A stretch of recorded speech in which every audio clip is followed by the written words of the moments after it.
DOW. Dits on Wrestling. Ahoy, shipmates! Welcome back to the Dits on Wrestling podcast on its new day of Sunday. That's right, we're no longer airing on Thursdays. We are now coming straight to you on a Sunday. Your Sundays just got dowsome. How about that? New tagline. Boom. We'll take it.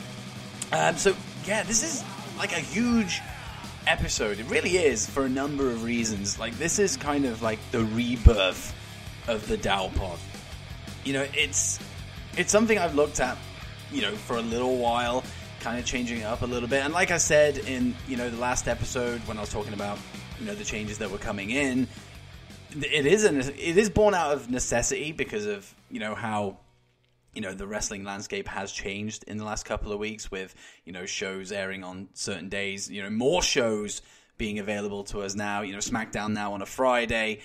I had to change things up. Otherwise, I'd end up, you know, missing stuff out, which I don't want to do. I want to cover as much stuff as I possibly can for you guys, because you guys are the ones who listen to this thing. You know, I just sit in front of this very microphone right in front of me and just talk shit for, you know, long durations of time. You guys are the ones that actually have to listen to it. Well, you don't have to listen to it. Of course you have a choice, but you're listening to it now, so I have to do my best to keep you guys entertained and happy. And that's what I'm all about. I don't want to leave people disappointed. Never. But there was something that has been playing on my mind for, you know, a good couple of months, and it's something that I've never, like, shied away from it. I've never hidden it. But I've just never talked about it either unless it's been asked. Now, that is, in this case, kind of like the new direction of the show.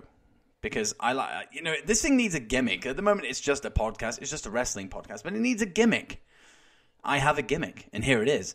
This is the Royal Navy's only pro wrestling pod. Probably. Maybe. I'm not sure. I'm pretty sure it is.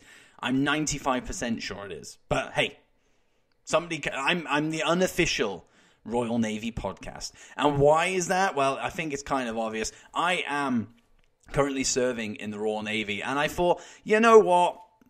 It's such a big part of my life, the Royal Navy. Like, it, you know, I can be called up at any time to do anything. So really, it's kind of like the biggest thing in my life. You know, I always say that my family is my priority and stuff like that, but if the Navy calls on me, I can't really do shit. So I guess they've won the bidding war for the rights to dits.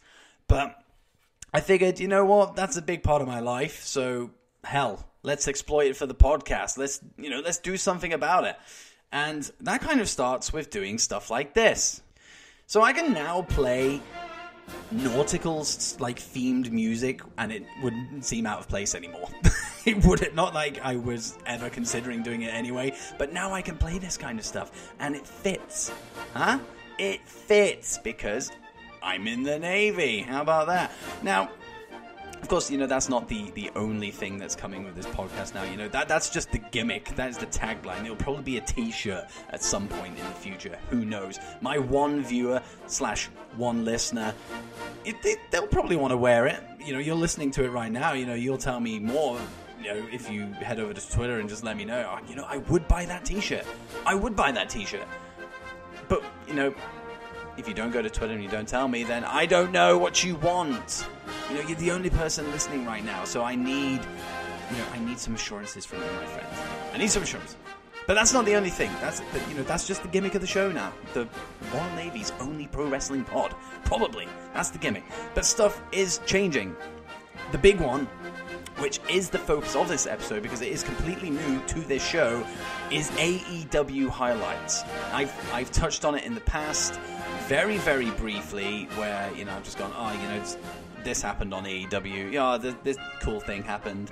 But now I'm diving straight into it. You know, I really am trying to get into AEW. I'm enjoying it, but I'm not sold just yet. But I'm willing to give it a chance, and I'm willing to bring it onto this show, and it'll make me watch it. It will make me watch it. and I hope that I enjoy it. I am enjoying it so far, but I hope that continues. The Wednesday Night War, for me, I'm loving it. Absolutely loving it. And that is why AEW highlights, are the focal point of this episode. Like, I bring on Anthony Talk stuff, and we talk about AEW for over an hour. Just the highlights. That won't be the norm. It's just, I felt that this being the first time AEW is properly featured on this podcast, I wanted to go in depth with it. So that's what we've done. And you get to enjoy that very, very shortly. AEW is coming up first. So, WWE, you're taking a back seat today, my friends, but hell, not that. I struggled getting highlights together for WWE, but you'll find all of that stuff out. But again, this isn't the only thing that's happening. Like, the power rankings have gone. They're now on YouTube. I'm taking a little break from them while I'm sorting that out, but then that's moving to YouTube. Interviews, guest spots. I know obviously Anthony's coming on today, but that is to cover a highlight. It isn't to talk about anything else. Interviews and guest spots, they will be separate episodes. I feel that those kind of things need their own spotlight without coming into the weekly show, because the weekly show is just kind of like, it's highlights. It's a roundup of the week. It's my favorite moments of the week. That's what I just want it to be. That's what I want the focus to be. But there are also random segments dotted throughout the show. Some will feature today, and some will feature in the coming weeks. I'm a very random person. My personality is incredibly random. I figured I'd bring that to the pod. So you're going to get some random ass segments coming out of this thing. Some will work, and some most certainly will not work. But we'll see how it pans out. It might boost this thing. We don't know. I might get a little push based on the back of my incredible randomness. But we'll see. But the thing is, like, this whole new feel, new look Dits on Wrestling podcast, like, it's completely overshadowed a very, very important thing. I've been building, the fact that this is the 25th episode of the Dow Pod. Technically, that's not true. There's been more than 25. But weekly-wise, this is the 25th episode. This is a landmark episode. So, in my mind, I was like, I have to do something. Big for the 25th episode. And I think I'm doing that. Changing the day. Adding AEW. Bringing Anthony on to talk about AEW. The guy is awesome. So I had to bring somebody in good. He's great. So I've surpassed that. Random ass segments. The Royal Navy stuff. It's all change. It's all go. I'm just excited. I'm excited with this new change. And I hope you guys will be on board with it. And you will sign up to the Dits on Wrestling podcast. The Royal Navy's only pro wrestling pod. Probably. Yeah. So, I'm going to turn into Chris Jericho. Catchphrases are fucking plenty. There's a few catchphrases that are born, in my chat with Anthony as well, which you'll find. Like, it tickles him a little bit. So that's all coming up in just a few minutes. But I just wanted to, open this thing up, with just kind of, what's happening and, the kind of, what to expect going forward. And that's it. We have a new gimmick. We have new segments. We're covering AEW now. Oh, I am thrilled to be changing this thing up. And I just want to mention this as well, because I don't know if anyone gives a shit. I really don't. But, I went every single week. I got people on for voice clips. That's not here this week. Probably won't be around for a couple of weeks. I'll put a poll up on Twitter just to see if it's something that still interests you guys. I'm curious to see what you guys think on stuff going on in the week.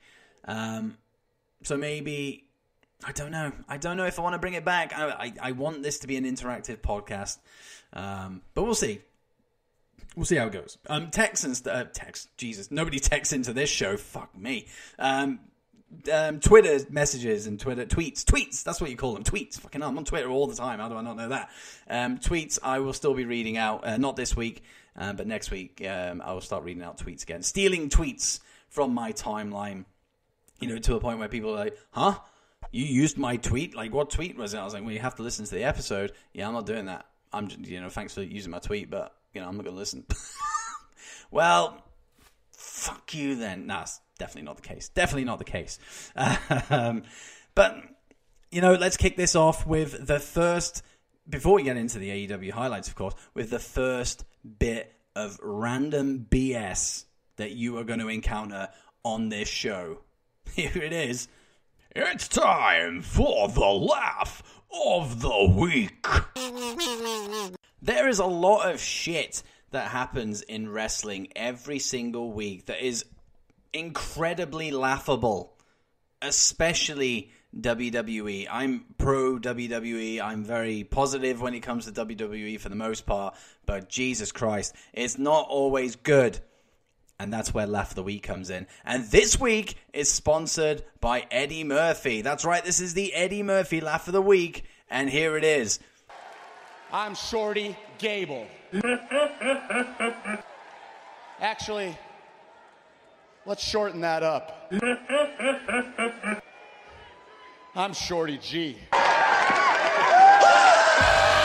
give you that love. What an inspirational speech by Shorty G here tonight on SmackDown.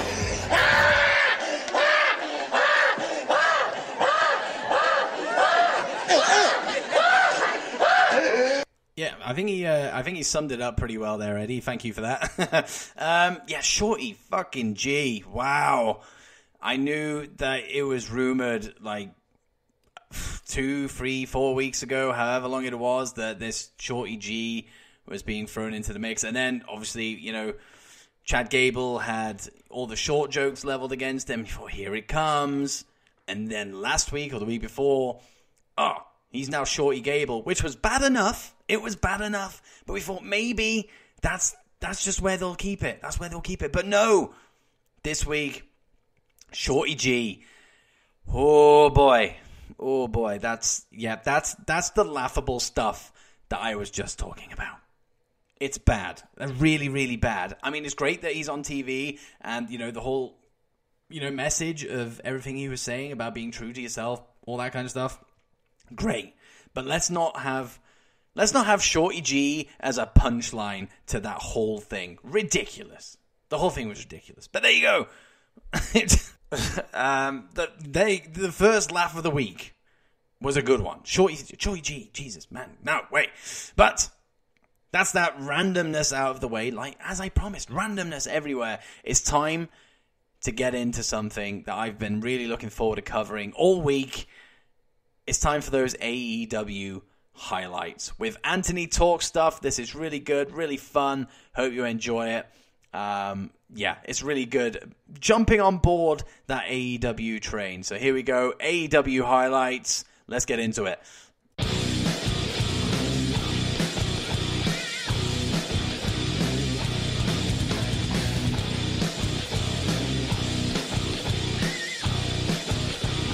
Well, welcome to a brand new segment of the Dowpod. I'm actually covering, finally, AEW, in its, full capacity, rather than just going, oh yeah, AEW kind of happened this week, and then this is, some news. Cody did, this random thing. No, I'm going full bore into this. This is Highlight Central. This is joining the WWE highlights. So just to show that I'm on both sides of the fence. I'm not one of these crazy fucking mental marks who's no, fuck AEW. If you support WWE, I'm going to kill you, you fucking dick. I'm not that guy. This is an equality-based podcast. That's a real thing, though. Some people really are like, what the fuck? Why would you like another promotion? It's because I just like wrestling. It's a savage place, wrestling Twitter at the moment. It's quite frightening, actually, to be honest. It's terrifying and toxic. I'm kind of part of me thinking I'm gonna have to shy away from WWE and AEW and kind of focus on NWA or MLW, but then eventually that'll become the new thing. You support NWA, go fuck yourself. Fucking hell, mate. You can't escape it. Wrestling fans and wrestling Twitter there's so much Yeah, it's just like it's a fandom like unlike anything else. And I mean, we saw it with how the Wednesday Night Wars have like played out. Like at first I thought it was really going to be like, oh, it'll just be, people are going to be like, oh, more wrestling, cool. And I was just dead fucking wrong. Everybody's be like, no, fuck AEW, no, fuck NXT. And I'm like, why is everybody so angry? I know, and like 3 weeks in, I actually thought it died down. I thought, oh, here we go. We're actually getting to that point now where everyone kind of accepts that NXT has been like really, really good. I thought they would actually suffer a little bit with that extra hour, but I think it's made it actually better. So I'm more than happy with NXT, and then AEW is coming in as well. And I've watched it and I've enjoyed it, and I was like, all right, well, I'm liking both, and I know there's people out there who are also liking both. Like both things are actually good. It's not a case of I'm just going to be loyal to one over the other. Like both shows are genuinely good. Like that's my opinion, but. I think most people will agree. But even if they do agree, they'll go out of their way to, put the middle finger up to one or the other.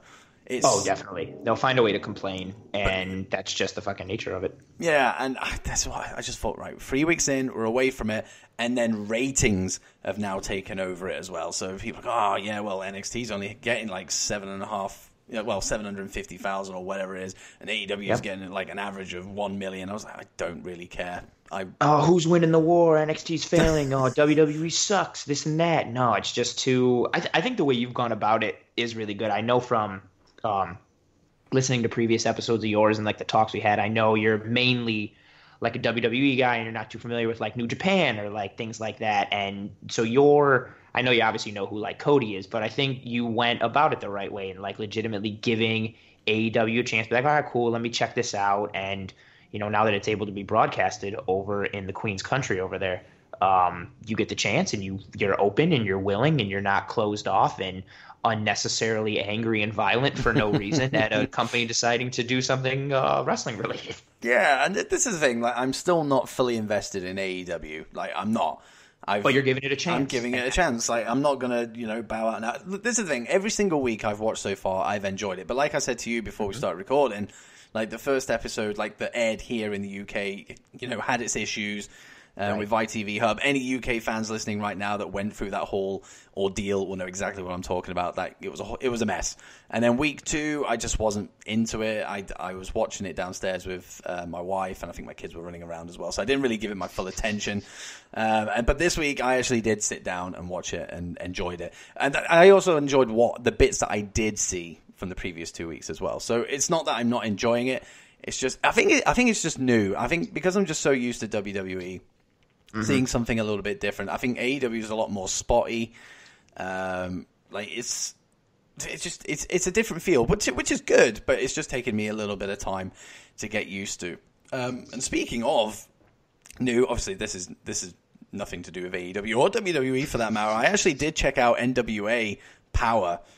For the first time today, and I only watched like the first 15-20 minutes because I went, oh shit, I'm watching the wrong show. I'm actually covering AEW tonight with Anthony, not NWA, so I need to go back and finish AEW. But yeah, the first 15-20 minutes, I just really liked it. It had like a really like retro, old school feel, and I was like, I'm really digging this.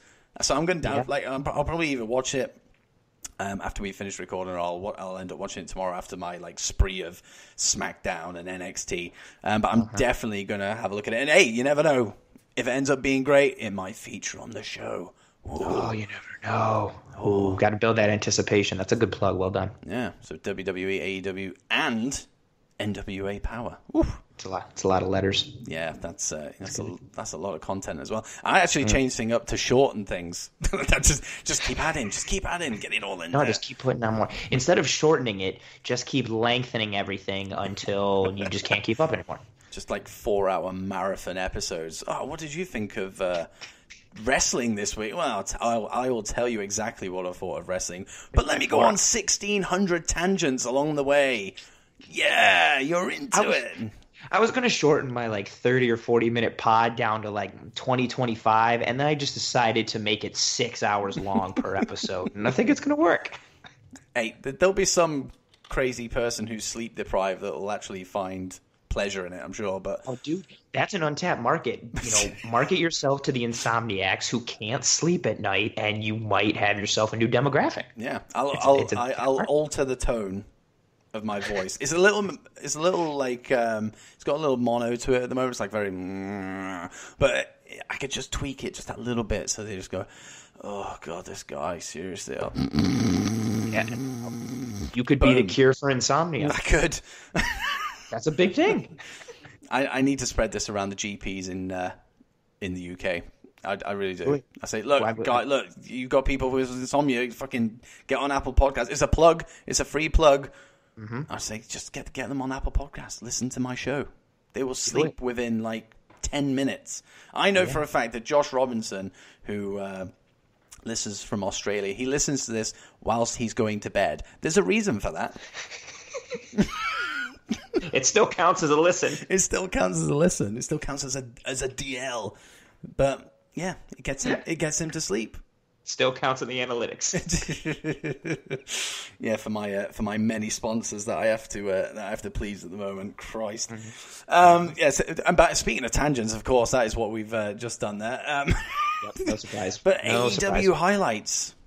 That's what we're here for, and I'm excited to actually cover this. I actually really am, because it's something new. I'm not just going, these were the Raw highlights, these were the SmackDown highlights. Now this time I can just go, let's just throw that to one side and focus on something else entirely. So AEW highlights, and because we're going to go in chronological order here, because obviously we've got AEW Dark, which airs on YouTube, which is a really cool idea, actually.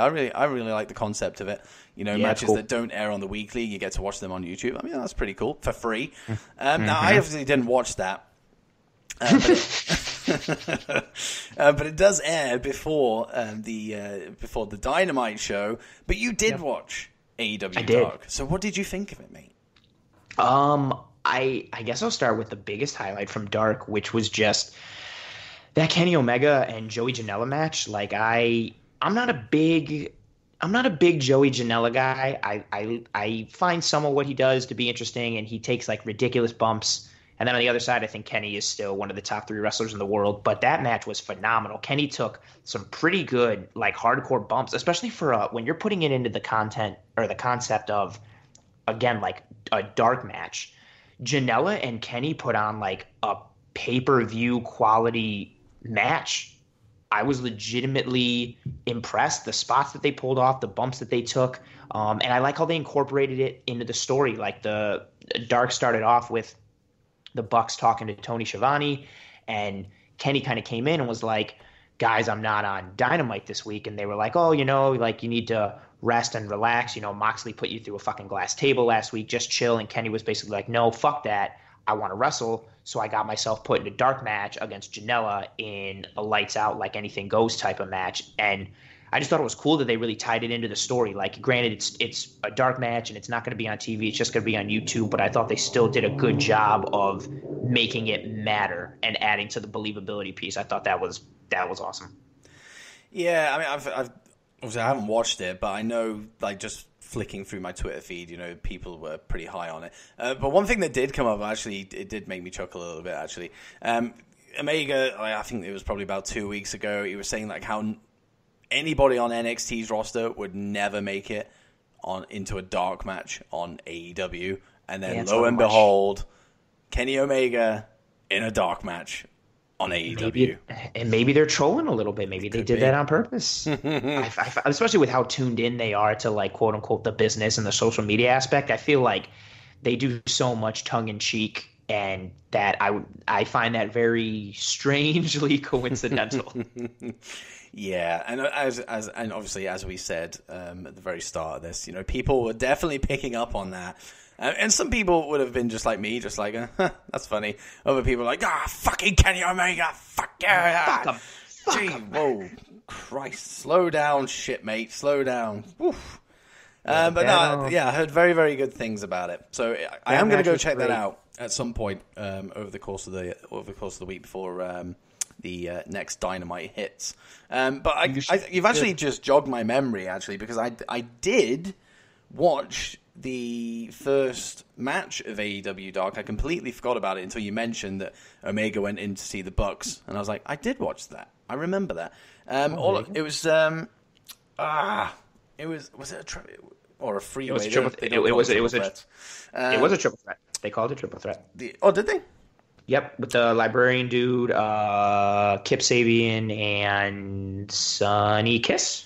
That's it. That's the one. And Yep. I wasn't a fan of it, to be honest. It was all, to be honest, from Dark, I like the concept. I loved the Kenny and Janela match.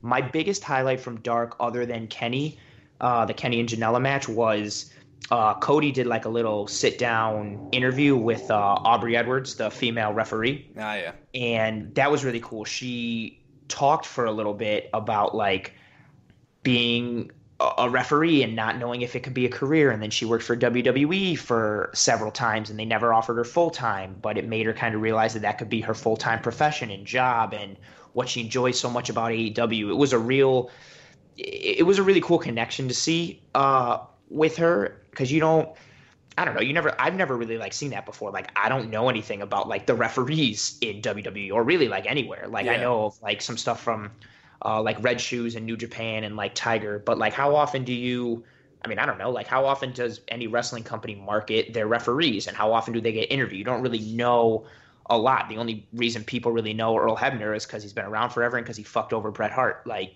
other than that, nobody really knows refs, and it was cool to get another perspective of somebody. And it was a real conversation, because as a wrestling fan, that's a cool thing, because I've always wondered, like, how do people get into being a referee? And like, what's that like? Like, do you train for it? Like, how do you get your start? How do you get called up? Like, that was my second biggest highlight from it. I thought it was really cool.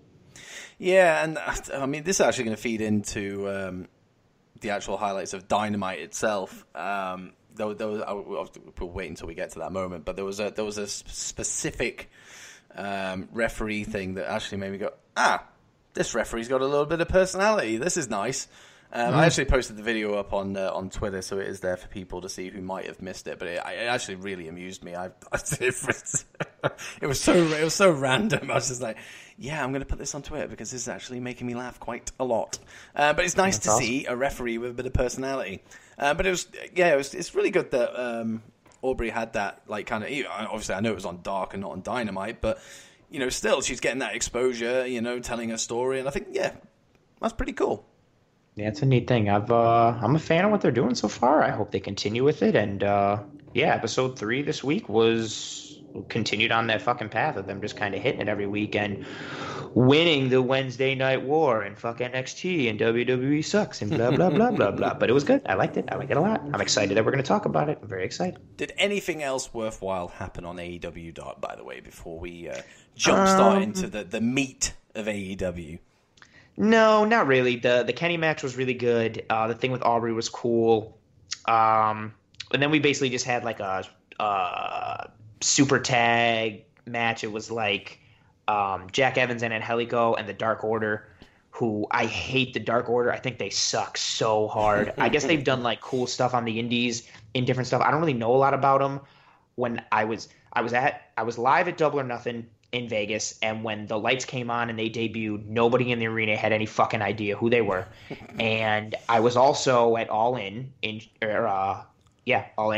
Chicago, and they sucked. Everybody booed the hell out of them, and they weren't getting heat because they were the bad guys. They were getting heat because they suck. And they teamed with Angelico and Evans against SCU, all 3 members, and then SEMA, and that was pretty. They had some cool spots, but it was pretty much just like everybody do a spot and see what happens, and keep everybody entertained until Kenny fights Janela. That was pretty much it. But Kenny's match was definitely worthwhile. That was a legit pay-per-view quality match, and then the interview with Aubrey was pretty cool. Those are the biggest highlights. Other than that, everything was kind of just meh. Yeah, that's probably why it's on YouTube. There you go.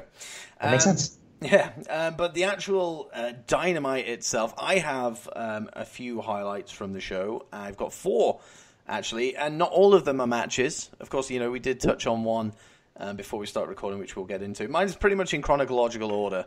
Do it. So, my first highlight from AEW Dynamite, or, well, AEW in general, because I didn't catch Dark, so that doesn't count in my head. was the opening tag between SCU and Best Friends. I actually really enjoyed it. Like it's nice to see that tag team wrestling is getting a bit of like focus spotlight. It's nice because I mean I think WWE is like main roster wise anyway. NXT's tag division, it's fine. You know, they can carry on, keep doing what they're doing. I'm loving it. But the actual main roster side of things, I mean, yeah, it's been a bit of a. It's bad.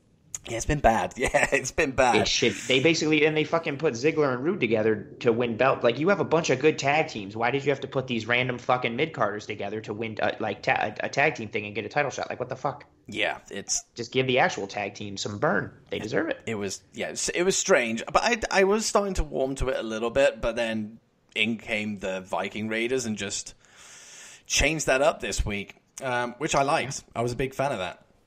But I think they're starting, I mean, especially with the draft now happened, you know, as ridiculously awful as the draft was. But now that it has happened, I think tag teams might be a little bit on the rise, but I just can't see it getting even close to the representation that the AEW tag team division's having at the moment. Like, this tournament has spanned, you know, the first 3 weeks already. You know, it's set to continue. I mean, I assume at Full Gear is when the tag champs will be, you know, anointed. No, it's going to be the week before. The semifinals are next week, and then the championship will be the week before Full Gear. It's supposed to be on. Yeah, I think it's supposed to be that. That Tuesday. So that Wednesday. So the champs will be crowned on that Wednesday, and then Full Gear is that Saturday. That seems like a bit of a missed opportunity. I thought it was. I assumed the same thing. I was like, okay, and then the champs will be crowned at the pay-per-view, and then I saw it last night that they were like, oh, the semifinals next week, and then the champion is crowned, and I was like, oh, that's interesting. So I'm guessing whoever wins the titles gets fucking jumped or something, and then has to fight somebody immediately because the Bucks are going to fight LAX at Full Gear. So those two teams are out of it. And Luchasaurus tore his hamstring, and he's out 3 to 6 months. So I still assume the Lucha brothers are going to win, but then I don't know who they'd fight at the pay-per-view. Maybe they do like an open challenge and some new team debuts. I guess it leaves like a little room for some possibilities. I have faith in their booking as of right now, so I'm going to trust that it's going to work out and be cool. Yeah. Or I hope. But the fact that you were even talking about the tag division is a thumbs up. Like, regardless of, you know, it's a step up. They're getting there. Yeah, it's a step up, and that's the fun thing. That's why I was watching this match, and I was kind of like, oh, this is actually, you know, quite enjoyable. This is what I said before, you know, we started recording. I don't know. I actually don't even know if we mentioned it already, but AEW is very spotty, you know, from what I've seen so far. And, you know, this match was, you know, it had quite a lot of spots in it, but it wasn't to the point where I was just like, ugh, right, here we go. Oh, next spot, let's hit that. Oh, right, and move on to the next spot. Like, there was no, like, you know, building up between the spots. But I didn't actually care. Like, I actually thought I would care more. But I was watching, I was just like, you know what?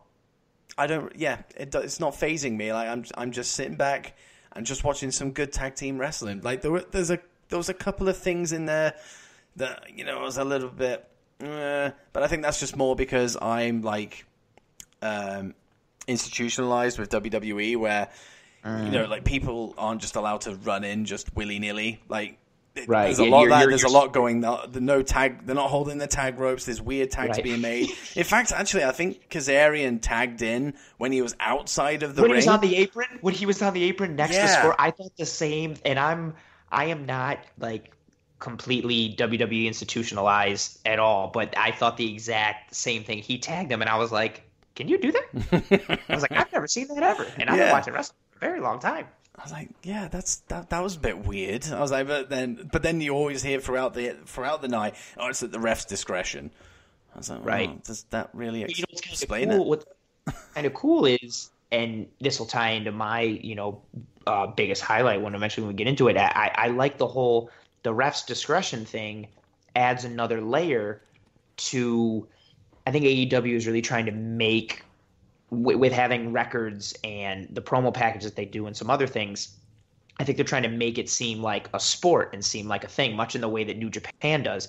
And I think having things be, quote unquote, up to the referee's discretion is very much like actual sports. Like if you're watching, I guess because I'm on your turf on this pod, I guess I'll go. If you're watching with a footy match over there in soccer, no two refs call the same style of game. I'm a Barcelona fan, and everybody knows if you're a Barcelona fan or if you watch La Liga, Lahoz is a terrible referee and gives out red cards for no reason, and everybody knows like, okay, we have to play a different style of game because he usually calls matches like this or calls fouls like this, and he's quick to give a yellow and he's quick to give a red. Like those types of calls in sports, across any sport, is a lot of times, even though we know the rules, like the referees make calls based on their own discretion. And I think them pointing that out and having those little things in wrestling and in AEW adds another little bit of realism and kind of unpredictability. So I like it. Maybe it's cheap and they're just kind of explaining it away because they realize somebody fucked up, but I'm going to buy it and I like it. You never know. That's probably why they've gone with it. Yeah, I'm into it as well. Like it does give it that feel. And, the wins, losses thing, when I first saw it, and when their name plates come up at the bottom, during their entrances, and I saw it, and I was just like, why are you highlighting that? Like, it doesn't need to be highlighted. But then, as the weeks have gone on, I go, actually, you know what? I like it because I've heard JR talk about who was it? I think it was Hangman Page's like win-loss record, and he was just like, right, this is a match that he needs. To pick up a W, build that momentum, maybe towards another world title match. And I was just like, you know what? Actually, that kind of works.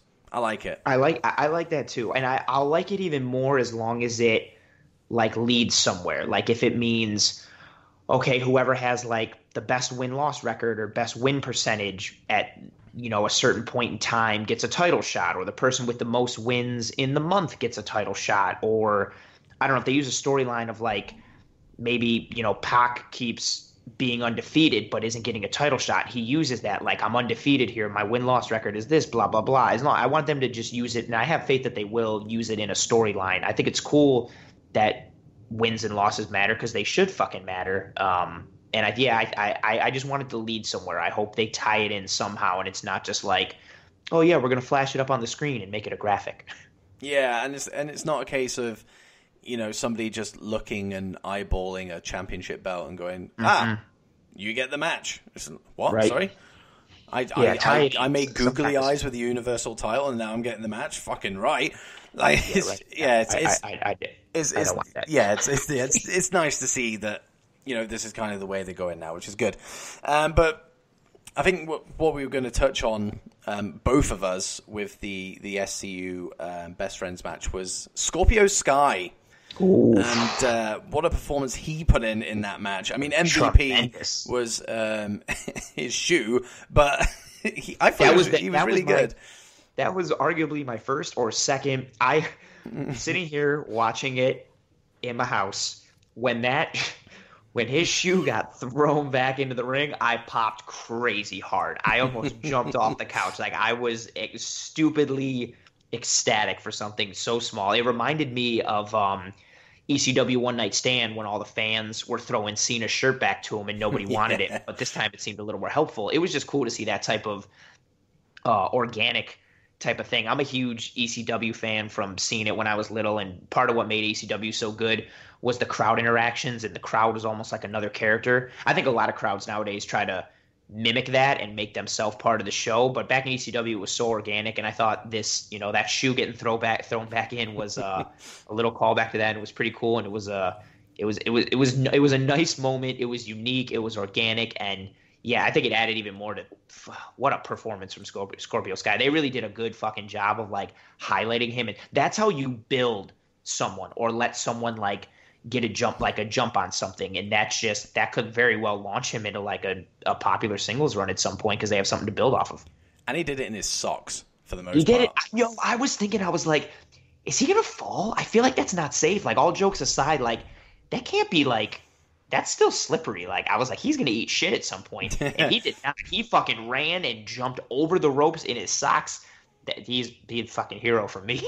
I can barely walk through the kitchen in socks without slipping and sliding. So like, if I walk on hardwood floors with socks, I almost fall down every time. I walk barefoot in my house because I'm afraid to fall. And that's why Matt Riddle doesn't wear socks. But he can learn a thing or two from fucking Scorpio Sky, I can tell you. Yeah, It was yeah. impressive. I mean, the thing is as well. Like, I mean, people have been quick to like criticize the announce team so far, but like they really sold the shit out of Scorpio Sky as well. When I was watching it, I was just like this is what an announce team should be. There's no bickering.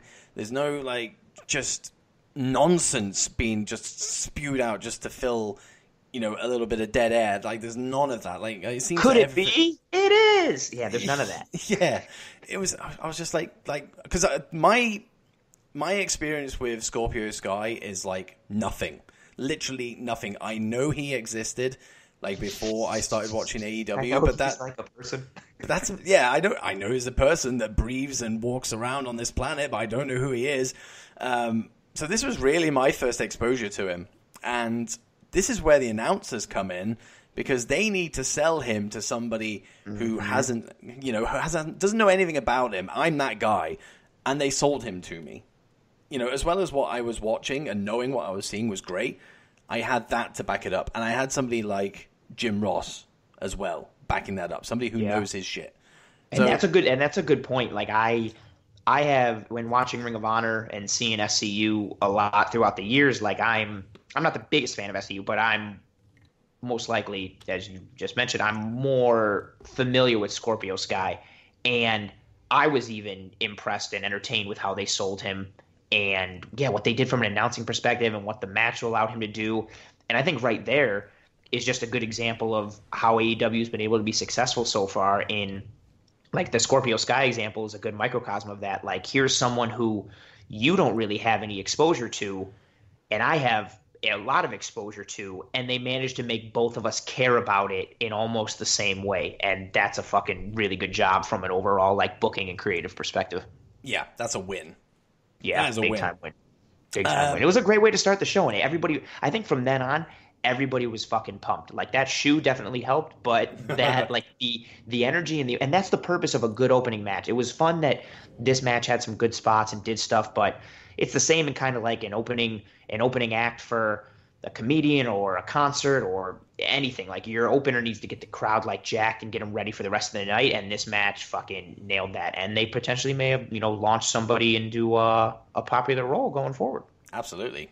And they're going through to the next round as well, so we're going to see them next week. Are we going to see them next week against Private Party? Is that right, or is it somebody else? Yeah, we are. It should be. Yeah, it should be. With how that went, with how good Scorpio Sky was doing, I was totally figuring they were going to lose and Best Friends would win. And when Scorpio, that was the only thing I didn't like about the match. The finish was a botch. They botched that power bomb into the drop kick to the head. It was not good. But other than that, solid as fuck.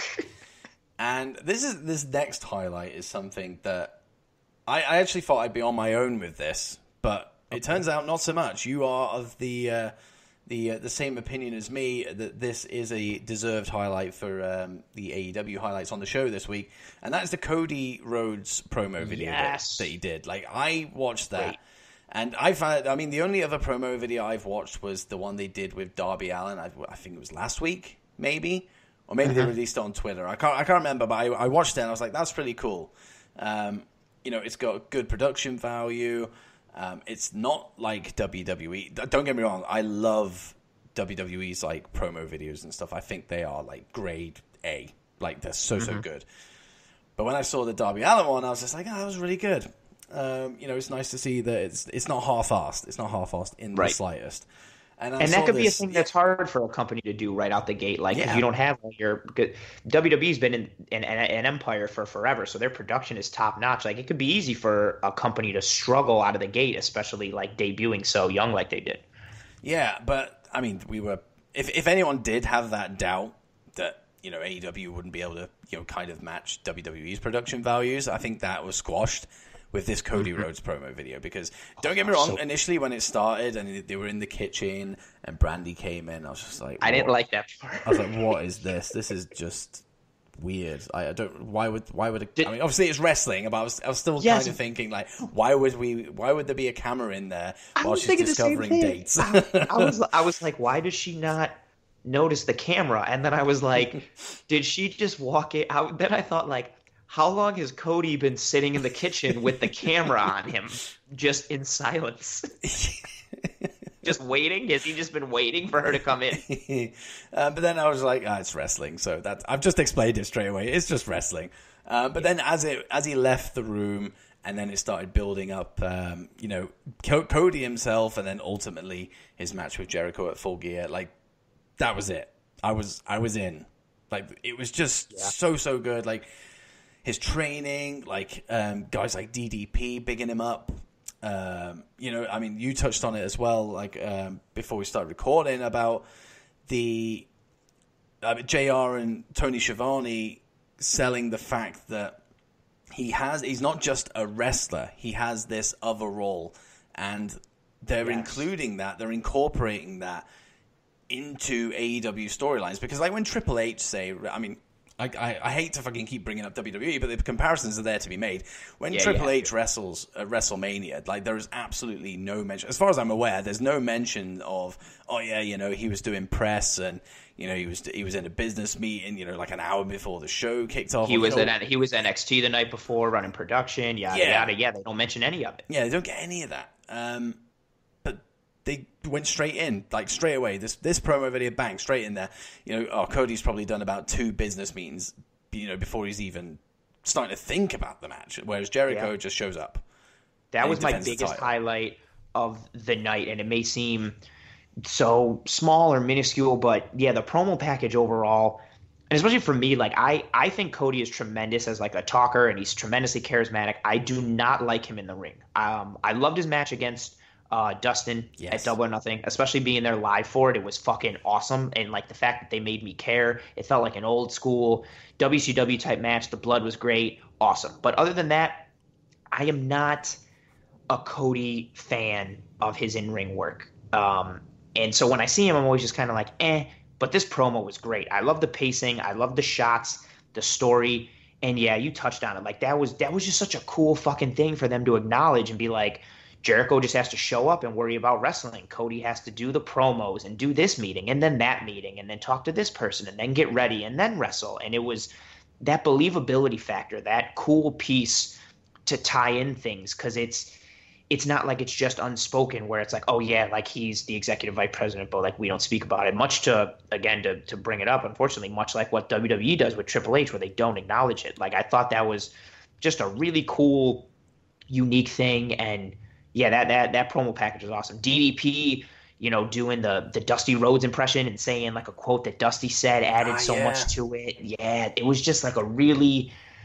And it continued that momentum. We got a good opening match, and then we got a sweet promo. And they, as much as I want to see what happens in the match, in my head I'm already thinking like, there's really no way Jericho loses this match. I don't see it happening. And because I'm also not a Cody fan in ring, I don't care a ton about their match at Full Gear. But this promo made me be like, oh shit, I want to see him fight now. Like, is Cody gonna do it? Oh, like what's gonna? And I was like, oh my god, like, am I fucking 6? Do I really believe that this just happened? But like, it got me pumped. I liked it. From all angles. That's all. At the end of the day, that is all you can really ask for. Like, this is what promo videos are for. Like, to build they're supposed to get you excited. Yeah, exactly. And if it makes you feel like a 6-year-old again, then they've won. They've got you. That's exactly it. I always think back to Bret Hart's my favorite wrestler, and I'll always think back to when I think of promo videos or hype videos, I'm always going to think of all the promo videos leading up to Bret's match with Shawn at Mania and the Iron Man match, and just, Bret running in the street and training in the snow in Canada, and then Shawn training with his trainer, and the story that they told and the action shots, and it made you just be like, oh shit, these dudes are like gonna fucking fight. This is a big deal. And anytime someone's promo work can do that is awesome. And I think Cody's video and promo package was a callback to that, and I'm really happy that they were doing it. I think they had some technical difficulties for several of their first live shows, and that was something I was definitely worried about going into Dynamite, was like, how are they going to produce a live weekly episodic TV show? How are they going to do with promos? How are they going to do with lighting and music and sound? And they fucking knocked it out of the park with the promo package, and this promo was highlight of it. Yeah, and I'm the same as you as well. I've never been like a huge Cody guy, like when it comes to in-ring stuff, but I cannot deny, any, away from the ring with promos, or, to be fair, even just when he's doing press, even just stuff like that. I think he comes across really well. And unless he's taking pot shots at WWE, I'm still not like, I'm not really a fan of that. And that's not just Cody. That's just across the board. I just think it's. I can see why it's done. Don't get me wrong, but it's unnecessary at this point. I don't think. Yeah, but it's gonna keep happening. Yeah, I'm clued. Like, my mind has been programmed now that I'm to expect something. I mean, we had Jericho, to completely shut down the We the People stuff. Oh, that was fucking awesome. It was good. It sucked. It's dead and buried, bad creative. But that's also just wrestling. They're, at the end of the day, they're a bunch of carnies and a fucking traveling circus, basically, and they take shots at the other promotions. I mean, look at it. I love AJ Styles and I love Gallows and Anderson from the New Japan days and TNA days and everything like that. But I mean, the fucking WWE just basically, so they took guys from Bullet Club and then call them the Club and then want to call them like the original this and the original Club, and everything is basically a tongue-in-cheek shot at Bullet Club. Like, these fucking carnies just cannot help themselves in throwing shots at the other promotions and the other carnies. Yeah, I mean, we'll see how aggressive it continues to be, but if it's Jericho doing it, to be fair, I think it's always going to be entertaining. But I think if anyone else really does it, I think that's when the stands and marks and all that shit start coming out with the pitchforks and going, ah! It's like, you've done it now. You've set them off. It's so easy to fucking set off the wrestling community. And yeah, that's a good point. Like, I think Jericho, from pretty much everyone and their mother, gets a pass for anything and everything, and he really delivers. So if they're gonna have somebody take shots, it's smart to have him be the one to do it, because I don't know, nobody hates Chris Jericho. Yeah, I mean, he's supposed to be a heel, but he's getting cheered like. Oh, he gets pops like crazy. Everybody's supposed to hate the Inner Circle, and everybody's like, no, fuck it, I like it. Except for Sammy Guevara. I fucking hate that guy. Yeah, I'm not a fan. Like, the tongue. It's the tongue. That's the thing. What the fuck is with that stupid tongue? And before that, I was like, where did he get the fucking panda skin? And why pandas? Like, I just never fucking... his tongue is out all the fucking time. I don't get it. Like, who told him that was like a good, what would make everything for your character that much better? And he's like, what? They're like your fucking tongue. And he's like, what? Like use it like in a match? No, just stick it out all the fucking time. Everywhere you go, just keep your fucking tongue out. And he's like, all right, got it. Success. If it is kind of built to a spot where somebody bites the tongue, it'll be worth it. It's all worth it. That's their booking. They're so far advanced. That would be fantastic. That's like 4D chess right there. I would gladly put my foot in my mouth and take back what I said if that leads to a tongue bite at some point. I'm gonna at Cody in that. I'm just gonna say that, and if it happens, I'm gonna take credit for it. I'm just gonna go. That was me. That was our idea. We said it. It was on this pod. I did it. Cody stole my idea. Bastard. See, I'm not a Cody guy. That's why. He doesn't care. And he knows it. And he knows it. He listens to this pod. How can he not? Of course he does. Of course Cody listens. What they didn't show you in the promo package is when Brandy walks into the kitchen, Cody was so zoned out because he was listening to this podcast. They just cut it out because they couldn't afford to pay all the licensing fees and pay the rights to your podcast. Yeah, so Cody's been struggling, to get some sleep because he's got this match on his mind. So he was just in the kitchen. He just wanted, a little bit of time to just mong in the kitchen, his own little kitchen, his nice little white kitchen, and just listen to my monotonous tones and just like, oh, right, here we go. I can just get in the mindset. And here comes Brandy fucking barging in and going, oh, yeah, we got these dates. Do you want me to be there for that? Do you want me to be there? Fuck off, Brandy. I'm listening to fucking dits. You do a really good American Girl voice. Do it again. Say something again. Oh, see, now you put me on the spot. Hey, Cody, do you want to look at these dates for you? I have a couple like Australian friends and English friends. Anytime they do like an American accent, it always like gets me. And yours is spot on, bro. That was really good. Oh, Cody, these dates. Well done. I'm just trying to listen to some fucking dits. Get out. Well, I have my video promotion clip for this episode now sorted, so boom, drop that one in there. But yeah, like, you don't interrupt a man when he's listening to the Dits on Wrestling podcast. You just don't do it. Andy, what the fuck? I don't care who you are. Your stupid fucking dates. Oh. Maybe she confused dates with dits. Oh. Because they're spelled alike and maybe sound the same. She could have. Maybe just he like, was should like, I be listening to Dits with you? And he's just like, no, yeah, whatever. Just. He told her like an hour before, he was like, I'm going to go in the kitchen and listen to Dits. And she heard, I'm going to go into the kitchen, bring me the dates. Yes. And so she was outside working on all the dates, and that's why she came in. And then he just got upset and fucking kissed her on the fucking forehead and left because he just wanted to go listen to his podcast. So I'm going to be looking at my stats this week, and I'll have that as long as it stays at 1.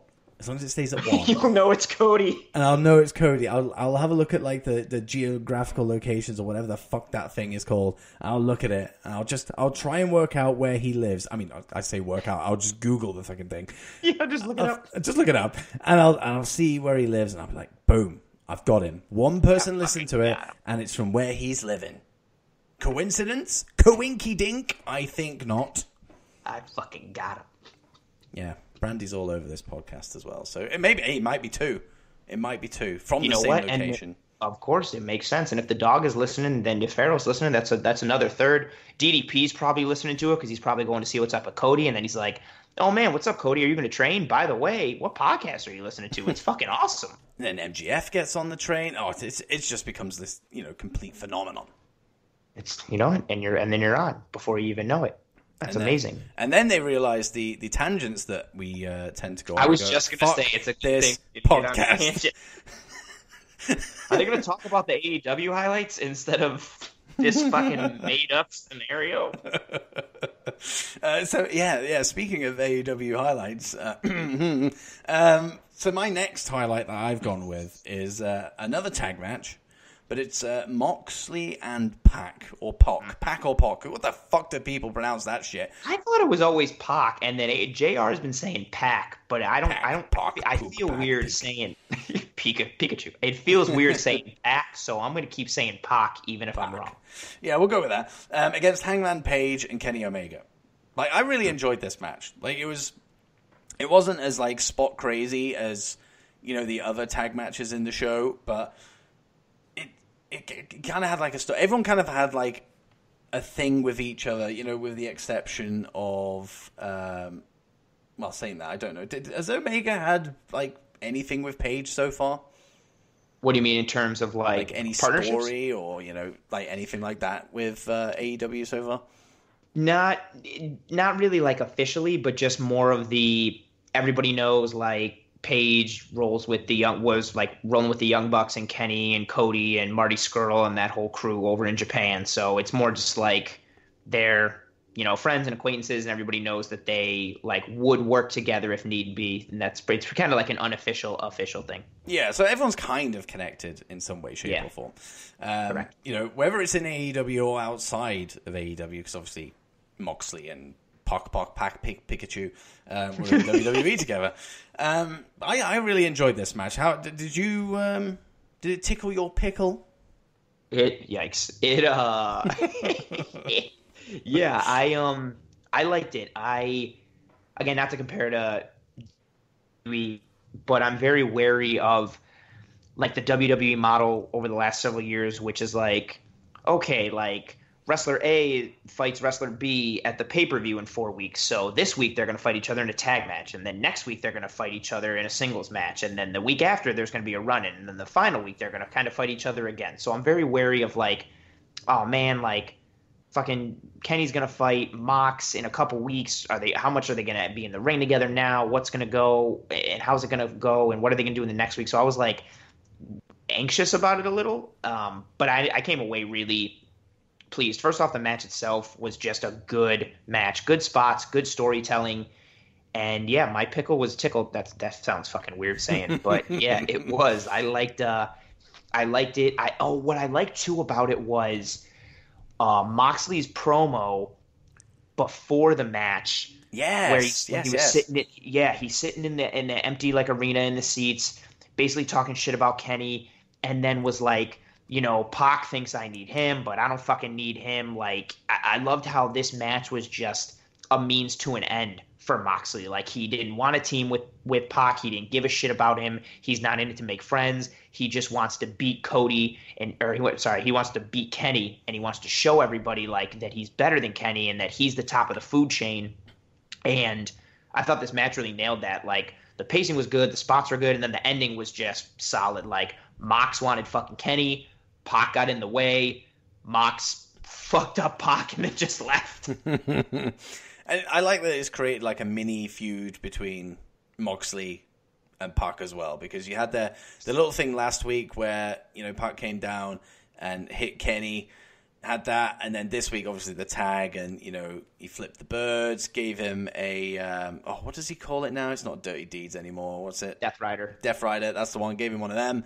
And next week, they're against each other in a singles match. So I like that they've got, like, this mini feud going on, and you can be sure that Kenny Omega is going to get involved next week in some way, shape, or form. But yeah, it leads to more story and continues the whole story of Kenny and Mox with each other. But then you add another wrinkle with Pac, and Page still like wants his revenge a little bit. And it was a good. I liked it. I thought it served its purpose in advancing the storyline, which is really what we want leading into like a pay-per-view match with dudes that are in a feud. But then just off of, even if you disregard that and just focus on the actual match itself, it was really good. I like Page, not a ton. I think like he's at best like an upper mid. He's like an intercontinental type of dude. I don't think he's like a world championship kind of guy. And in a match like this where he can kind of play second fiddle in the team that he's on with Kenny, but also really basically be the fourth fiddle in that match behind Kenny, behind Pac, behind Moxley. I thought he really did really well. He had some good spots. He advanced the story. He fucking brought a lot of energy and athleticism to the match. And I liked it a lot. I was very pleased. It tickled my pickle. I still don't feel right saying it. I think it needs the English accent to really sell the tickling of the pickle. It sounds better with your English accent. But this is something I'm liking about AEW, and it's giving me like eyes on people that I've always known about, but I just haven't actually like been fully exposed to them and seen them wrestle. And Hangman Page is one of those guys. Like, I think he's actually really good. I'm the same as you. I don't think he's world champion material right now, but he's still young. Like I think he's like 27 or something. He was still a couple years ago. When he was wrestling mainly for like Ring of Honor before he went into New Japan more, he was wrestling, but he was still, I believe he was like a second grade elementary school teacher. Oh, really? And and so once he like got signed fully, because in Ring of Honor he never really got a ton of burn, and they were progressing him a little bit. And then out of nowhere, he joined Bullet Club, and it didn't make a lot of sense in Ring of Honor, and he still didn't do good in Ring of Honor with it. But in New Japan, he had a lot of success, and that's what gave him – I remember seeing a tweet or a story or an interview with him, something where he was just pumped that, like, being in New Japan allowed him to wrestle full-time, and he wasn't a teacher anymore. And I was like, oh, that's really fucking cool. Yeah, he has a ton of potential. He hasn't even been doing this full-time for, like, more than, like, 2-3 years. Oh, really? Yeah, because he was still substitute teaching or whatever he was doing, fucking teaching. And even in Ring of Honor, he was never like a main story guy. He was treated as like I think he was fucking like BJ Whitmer's young boy, and he was just used in like a little feud with Steve Corino for a while. And then once he got like pushed into Bullet Club, he still wasn't like it's not like if there was a Ring of Honor pay-per-view, like Page had a fucking match on it. Like there was a good chance he still wasn't even wrestling on it. And then he did really good in the G1 last year. He's really bad. He's young in age, but he's young even like in his career and his experience. So in theory, he should only get better. Yeah, I'm looking forward to seeing that journey as well, because like I said, he does have a talent to him. I wasn't expecting him to do like fucking shooting star press and all that kind of stuff when I first saw him. I was like, oh, that's cool. He does that kind of stuff. I'm in. I'm sold. I'm good with that. I love that kind of stuff. I love a good standing shooting. I can't even fucking say it. Shooting star press more than the next person. So yeah, Hangman Page is definitely somebody that I've got my eye on. And like I said, it's nice thing about AEW that got so much exposure to people that, you know, I haven't really watched. And, you know, Scorpio Sky, again, perfect example of that. So, I mean, this one is fresh in my mind because I was late to recording to watch this very thing because I knew it would be a highlight. Darby Allin versus Chris Jericho for the AEW World Title. I actually really liked it. It was the street fight stipulation added on to as well, and of course it would because we're in Philadelphia. Like, it just makes sense. Yep. I mean, I love Chris Jericho no matter what. Like, you know, if he's fucking putting people on lists or, you know, he's doing some, you know, weird coding or he's coming to the ring with fucking Clockwork Orange bloody face paint on. Like, it doesn't matter to me. Like, I'll always like Chris Jericho because, you know, to me, he's on my Rushmore. Without a doubt, he's on my Rushmore. Yeah. Interesting. It is. And same when I say Jericho is on my Rushmore and I say that Kurt Angle is on my Rushmore, people are kind of like, okay. Really? I got a tangent. I'm sorry. Who else is on your Rushmore? I need to know. I mean, those two are the ones that are like there, but then it usually is The Rock is there. The Rock is on there. And then the last spot is kind of just it scuttles in and out. At the moment, it's Stone Cold, but then that could change to The Undertaker. It could then change to Shawn Michaels. Like, there's one spot that just is just completely like winged. Interchanging. Like, it's very interchangeable. But those, I'd say, The Rock, Jericho, and Angle are definitely the three dead certs in there. That's a pretty cool Rushmore. That's a unique one. I really haven't heard that. Yeah, I don't think many people do, and I was just like, well, really? Because I did a show called, and he does listen to this, so he'll appreciate a little bit of a plug. There's a podcast called Badlands Podcast, and they do like Mount Rushmores of like, you know, anything like Mount Rushmores of gimmicks or, you know, tag teams or, you know, whatever. And I said on there, you know, this is my Mount Rushmore, and they tally up everybody's, you know, they do like their main Rushmore, so like, you know, mine, Kurt Angle, Jericho, blah blah, and they tally up everybody's, and I think I was the first person to say Kurt Angle. So interesting. I was like, that's pretty cool. That's a good Rushmore. It's definitely a unique one. I have not, you know what, and now I'm trying to think of like all the tweets I always hear, conversations I have, and I don't think I've heard anyone ever say Kurt Angle. No. Which is crazy because he's fucking wicked. For some reason, I don't know if it's the way when he left WWE or what happened, but I feel like he's a dude who gets forgotten about a lot.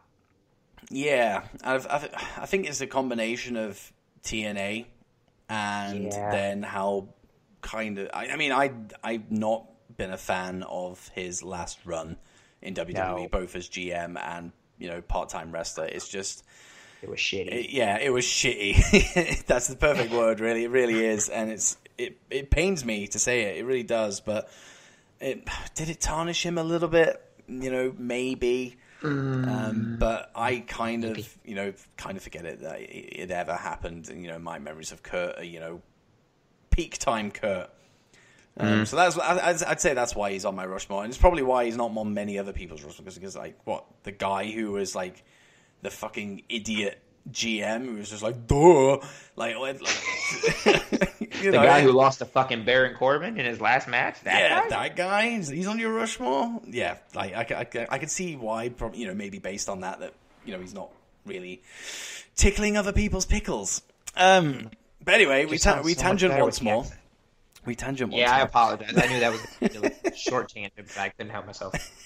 So, yeah, Jericho. Yeah, he can do no wrong in my eyes. And, this match, you know, people say his new style, you know, is very slow, but, you know, give him a break.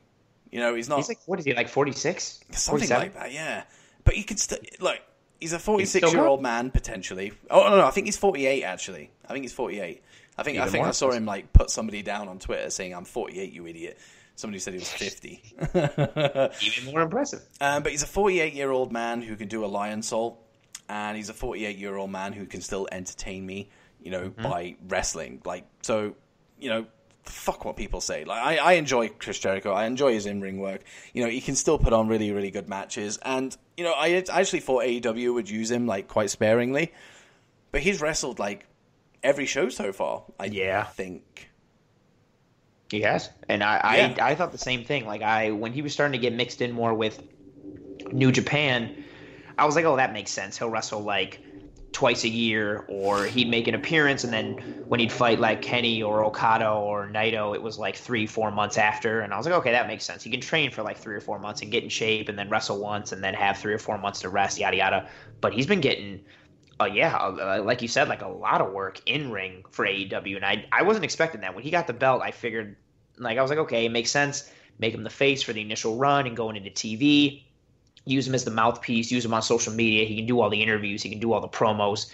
And then especially with having the inner circle, I was like, oh, okay, like these dudes will do all the wrestling for him. And it has not been that. And the match against Darby Allin was a fucking good, like, microcosm and representation of it. Like, he took some bumps, he took some shots, and Darby Allin is not the type of dude that's going to, like, fucking shy away from contact. And he works a pretty brutal and violent style, and that could wear on a 48 or whatever year old man, and Jericho fucking came out real good with it. Yeah, but I think the shining light coming out of that match for me was Darby. Like, oh, definitely. I can't believe they said it during the match, he's only like 22 or like 23. Fucking nuts. So good. Yeah, and I mean, when you tie that guy's hands behind his back and he's doing what he was doing, I was like, come on. I was so afraid that with his hands tied behind the back when he did the coffin drop, or when he got thrown, I was so afraid he was going to land funny and like his shoulder was going to pop out of place, and it didn't. And he just kept fucking wrestling like, oh, what's that? My hands are taped behind my back. Cool. I'm just going to dive through the top and the second rope. I'm just going to jump off the fuck. I can't believe he climbed to the top of the turnbuckle just balancing with his hands tied behind his back, and then sit like, fuck, like I was legitimate. I had already. I've been impressed with what I've seen from him in AEW already, and I thought it was cool that he was going to get this title match. Obviously, he wasn't going to win, but yeah, fucking, I like his gimmick. I like the half-dead thing. I like the face paint. I like that he wrote champ all over himself. Yes, that's what I noticed. Yeah, I was going to bring that up. That was really cool. The detail, the attention to detail was just really cool, and it enhanced the story for him, and yeah, I completely agree. Like, he came away as the fucking shining jewel of that fucking match, and maybe even the whole show. Like, Scorpio Sky, as we've already spoken to at length, like, came off as a huge fucking winner of that show. So did his shoe. But Darby Allin fucking just he's had good match after good match, good spots, and this is just another fucking feather in his cap, like, to fucking continue. He just, and that was such a cool spot for them to do, like, tape his hands behind his back and then let him shine. Like, oh, that's just a good way to get somebody fucking over. And yeah, I don't think I'd be able to climb to the turnbuckle with my regular fucking hands, let alone with them tied behind my back and then jump off. Yeah, and this is the thing. If you didn't know who Darby Allin was, or you were kind of sleeping on him and you just didn't really get, oh yeah, he does a skateboard gimmick, whatever, brilliant. Yeah. Like, now you know exactly who Darby Allin is, and if you're not sold on him, then hey, that's your opinion. He's not your cup of tea. But for me, and you as well, like, wow.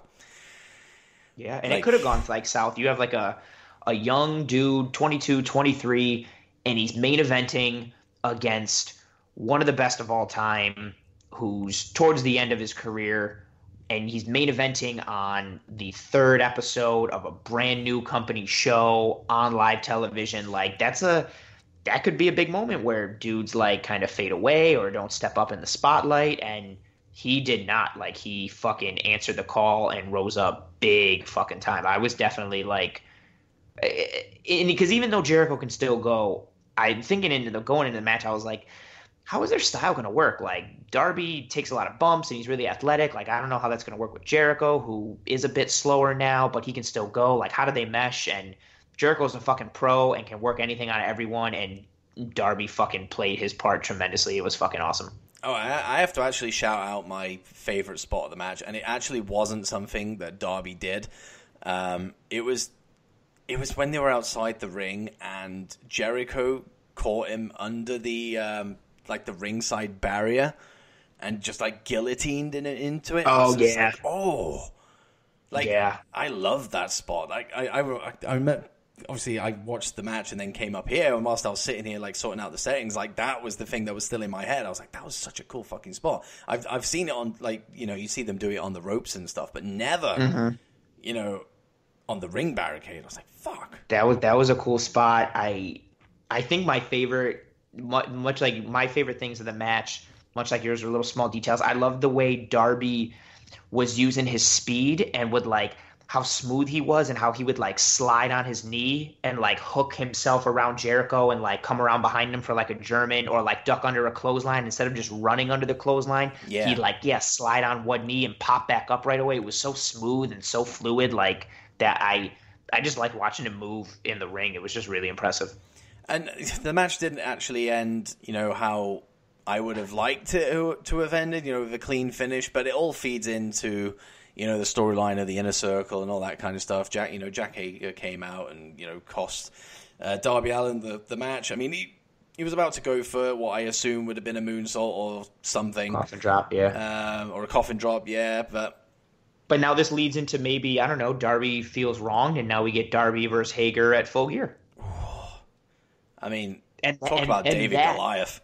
Dude, and that's it even more. Like, people are already super into Darby, and what they will probably do for that match, if Darby probably loses, but even if he doesn't, like, you know, Hager's just going to basically beat the shit out of him, and Darby's going to bump like crazy, and you're going to get a ton of people behind Darby Allin for being like the smaller, plucky, athletic dude who's just going to get beat to shit. Like, dude, the crowd's going to be like wicked. I'm wicked, and that's not even a thing, but I'm already excited, even though I don't know whether or not it's going to be a match, but that'd be fucking awesome. Yeah, I'd be up for it. I love a David Goliath match. I really do. Like when I see Brock Lesnar against like the likes of, you know, Styles or you know, Daniel Bryan, Finn Balor, you know, they're my favorite Brock matches. So David Goliath for me are great. No, I'm not talking about like big men. Braun Strowman against smaller guys, pass. Big Show against smaller guys. I'm not trying to see Braun versus like fucking Lucha House Party. yeah, we'll give that a strong miss. But stuff like Hager against smaller guys or Lesnar, funny enough, MMA guys.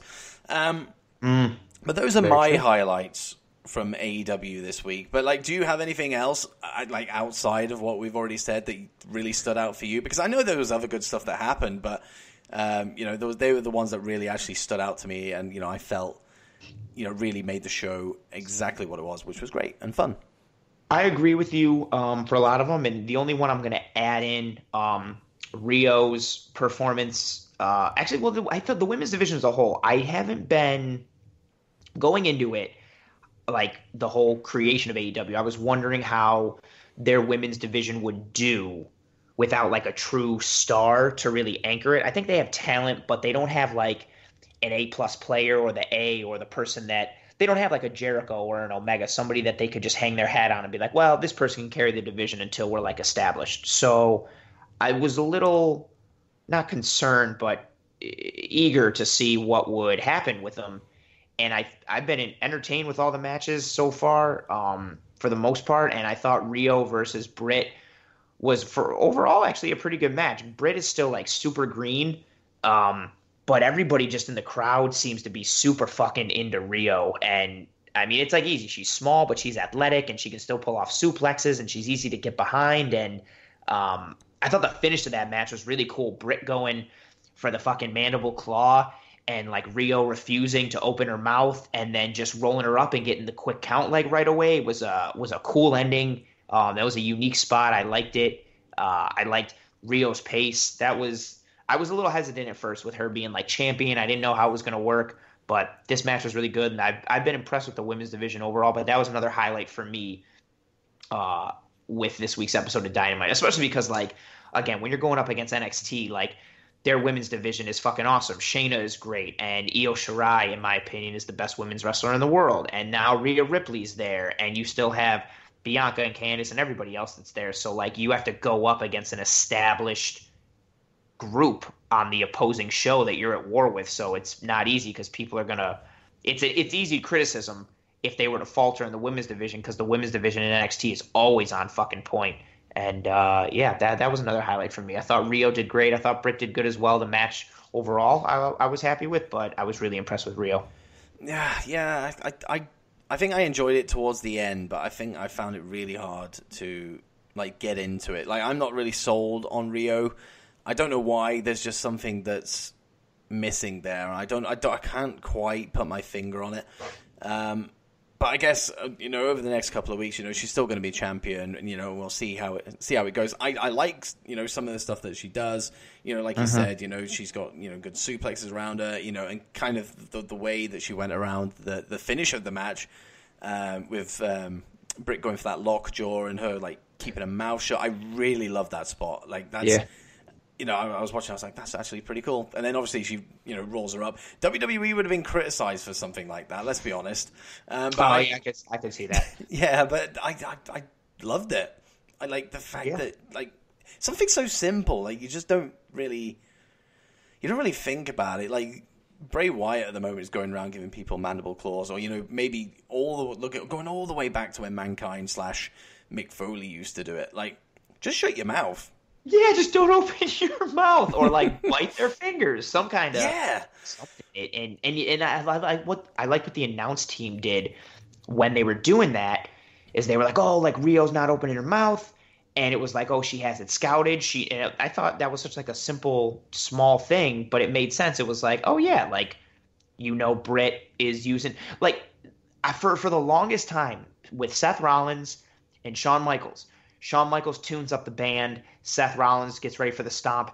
If I'm in the ring and I hear him doing that, I'm not going to get up. Yeah. Or I'm just going to roll out. Like, no one has ever done that.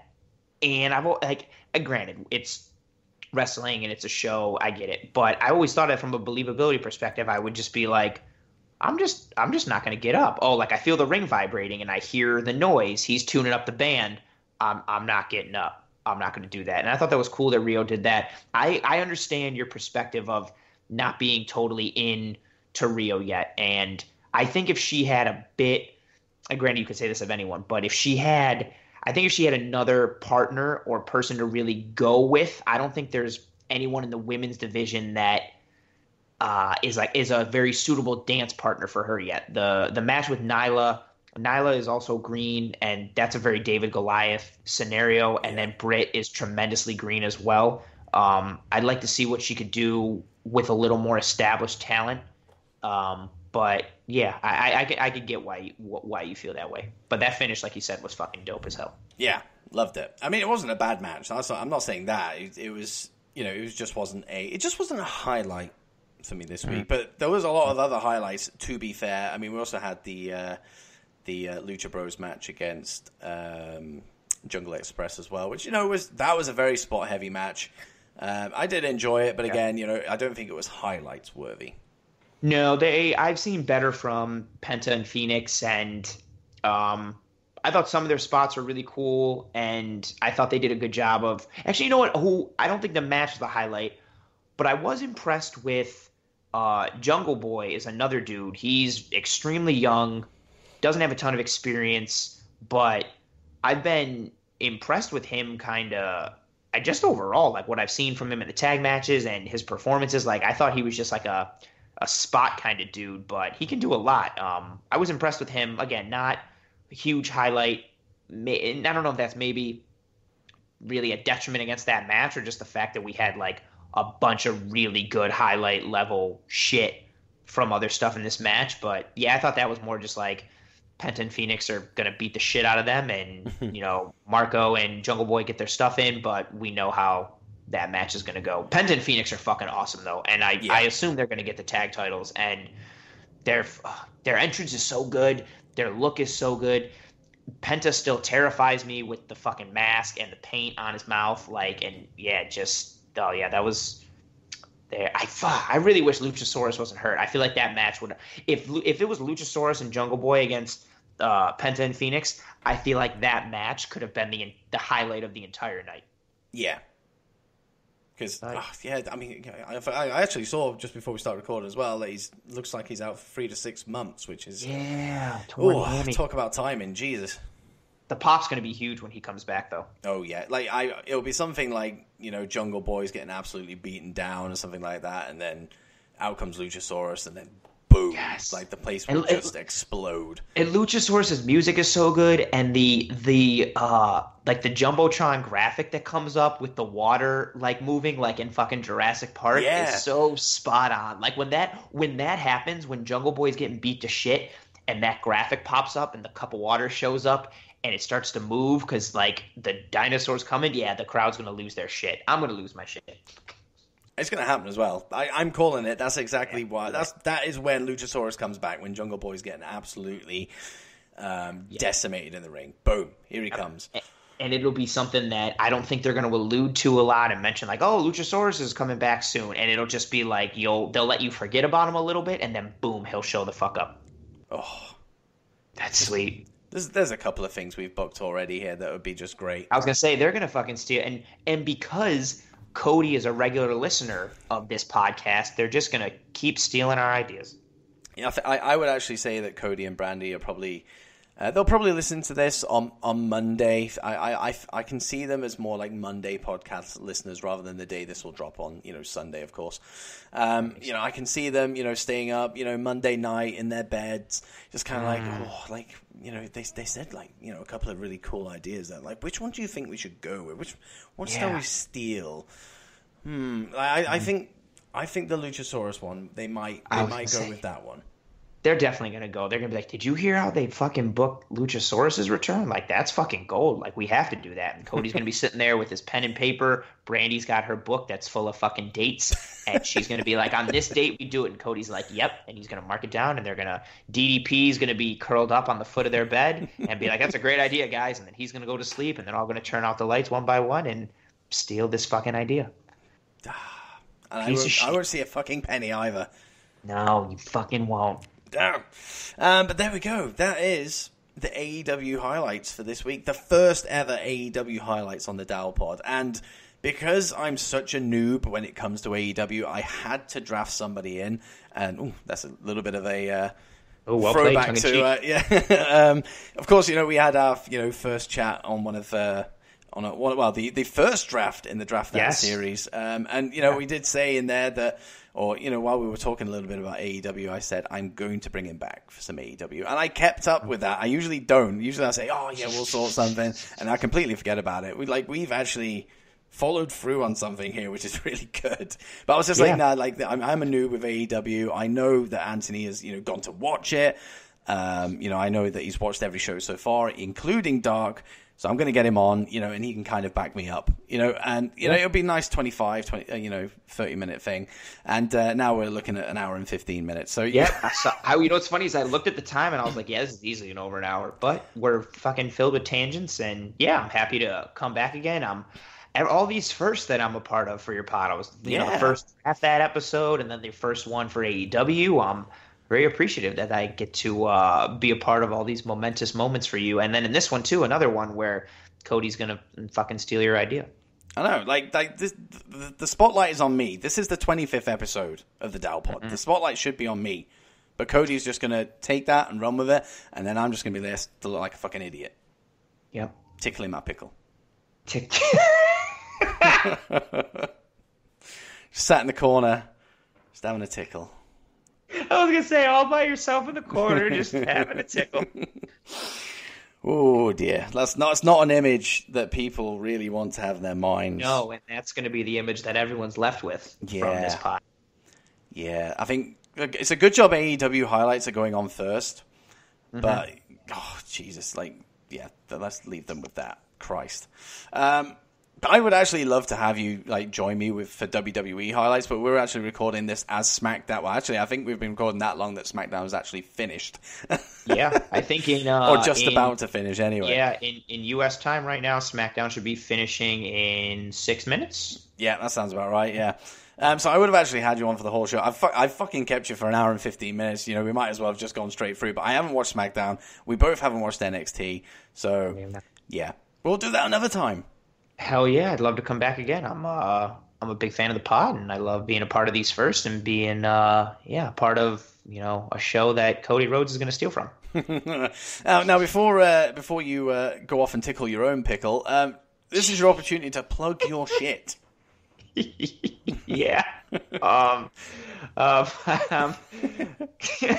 am Anthony. The host. That you can't fucking lead in something with that, man. I can't fucking focus. I am Anthony. I'm the host of Anthony Talks Stuff podcast on Apple iTunes, Stitcher, and Spotify. Find me on Twitter at AA Talk Stuff. I'm also a featured writer for Last Word on ProFootball.com. For all the American listeners out there, that's actual football. For all the European ones, that's American football, I guess, since your football is a different sport. But yeah, give me a follow on Twitter. Give me a shout. Follow me on every podcast platform that plays anything. And yeah, thanks for I still can't focus with this. Expect to see Tickle My Pickle on a t-shirt in the next 6 months. Market it. You know what? Forget about it. Cody probably already fucking did it. It's probably on Pro Wrestling Tees right now. That son of a bitch. On sale at your nearest Hot Topic now. Bastard. I'm gonna see it and I'll screenshot it and be like, look what this fucker did. He takes my ideas, takes my money. Oh, what a bastard. Son of a real fucking dick. What a son of a bitch. What? There's Brandy again. There's Brandy. She's causing that all the time. I can imagine that. She's probably like a real dick when the camera's off. But no, Anthony, honestly, it's been an absolute pleasure. It's been a pleasure. I mean, I'm actually surprised I let you back on considering you beat me in that first draft. But, I did. My team was stacked. I had a good time. Yeah, less said about that, the better. But do go back and check that draft out, by the way, because it was fun. It was a lot of fun. But no, thank you very much for coming on, and I will definitely look at getting you back on again because we have fun chats. We do have fun chats. I look forward to it. Happy days. Cheers, buddy. Cheers. I always love the fact that I always say, before I do any recording with anyone, we're doing X amount of time for recording, X amount of time. This being 25 to 30 minutes with Anthony. And then that's turned into like an hour and 15 minutes or whatever it ended up being. It's just typical. It really is typical. But I'm glad it did because it made AEW the focal point of this episode. And that's not to say I'm going to half-ass the WWE side of things because I'm not. But with AEW, like I said earlier, this is the first time that it is being, showcased on this show. So let's give it a spotlight. And that's what we just did. Loved AEW this week. And I've loved everything about AEW so far. So I'm looking forward to seeing what Dynamite throws out there next week. I'll try and watch Dark as well. There's just so much wrestling to get into. And of course, I mentioned during that chat NWA Power as well. Potential. We'll see next week. Obviously, everything will level out nicely. The AEW, highlights will not last more than an hour. So if timings are pretty decent, not near like the 2-hour mark that the episodes were starting to get, before I, started doing this. Obviously, today is probably going to be close to that 2-hour point, but that is it. Then we'll see. If we've got time to do NWA, we'll do NWA. Because more content for you guys, the more you're going to enjoy. Simple as that. But let's not keep you for that much longer. We need to get WWE highlights out there now. And yeah, it was hard to kind of focus on WWE as a whole rather than Raw and SmackDown like I usually do. But I've enjoyed it because it means that I have to watch NXT this week. I will try and incorporate NXT UK into that as well, but I think I'm just adding a lot of pressure to myself to watch all of this wrestling. But hey, this week Raw, SmackDown, NXT, they're in the firing line this week for some highlights. Let's get into it.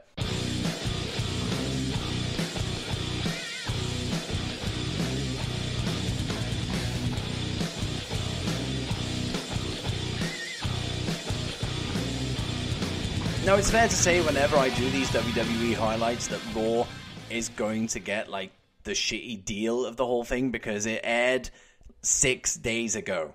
6 days. I need to try and remember that. I've written my highlights down for Raw, but, for me to remember it, my memory is terrible. For those of you who listen to this show, and, for, a couple of episodes at least, my memory is bad. So, wish me luck with Raw. But I only have one Raw highlight, really, that kind of really stood out to me, so it's no pressure. I remember what happened. But of course, I did say we were going to include NXT and SmackDown as well. So Plenty of highlights to get through here, but I'm only picking 3. That's right, I'm keeping that going.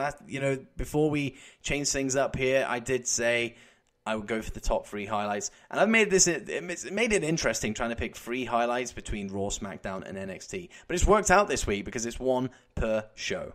How about that? And let's go in chronological order, shall we? And I will mention the honorable mentions because, I do want to say what I liked. Obviously one thing stood out, above, everything else, but it doesn't mean I didn't enjoy other stuff. Now, before the first highlight is obviously going to be from Raw, chronological order and all. I just want to mention the draft real quick. I hated the draft this year, and I don't like using that word, but I did hate it, and I think it's because in my head I had like a picture of what it would be. In my head, I've still got the first draft just locked in there, like where Undertaker throws a hissy fit backstage. The Rock comes out and gives Vince shit for like 10-15 minutes, and he has the crowd calling him an asshole. It was amazing stuff. You got to see the reactions backstage, not some stupid war room with a dancing robot.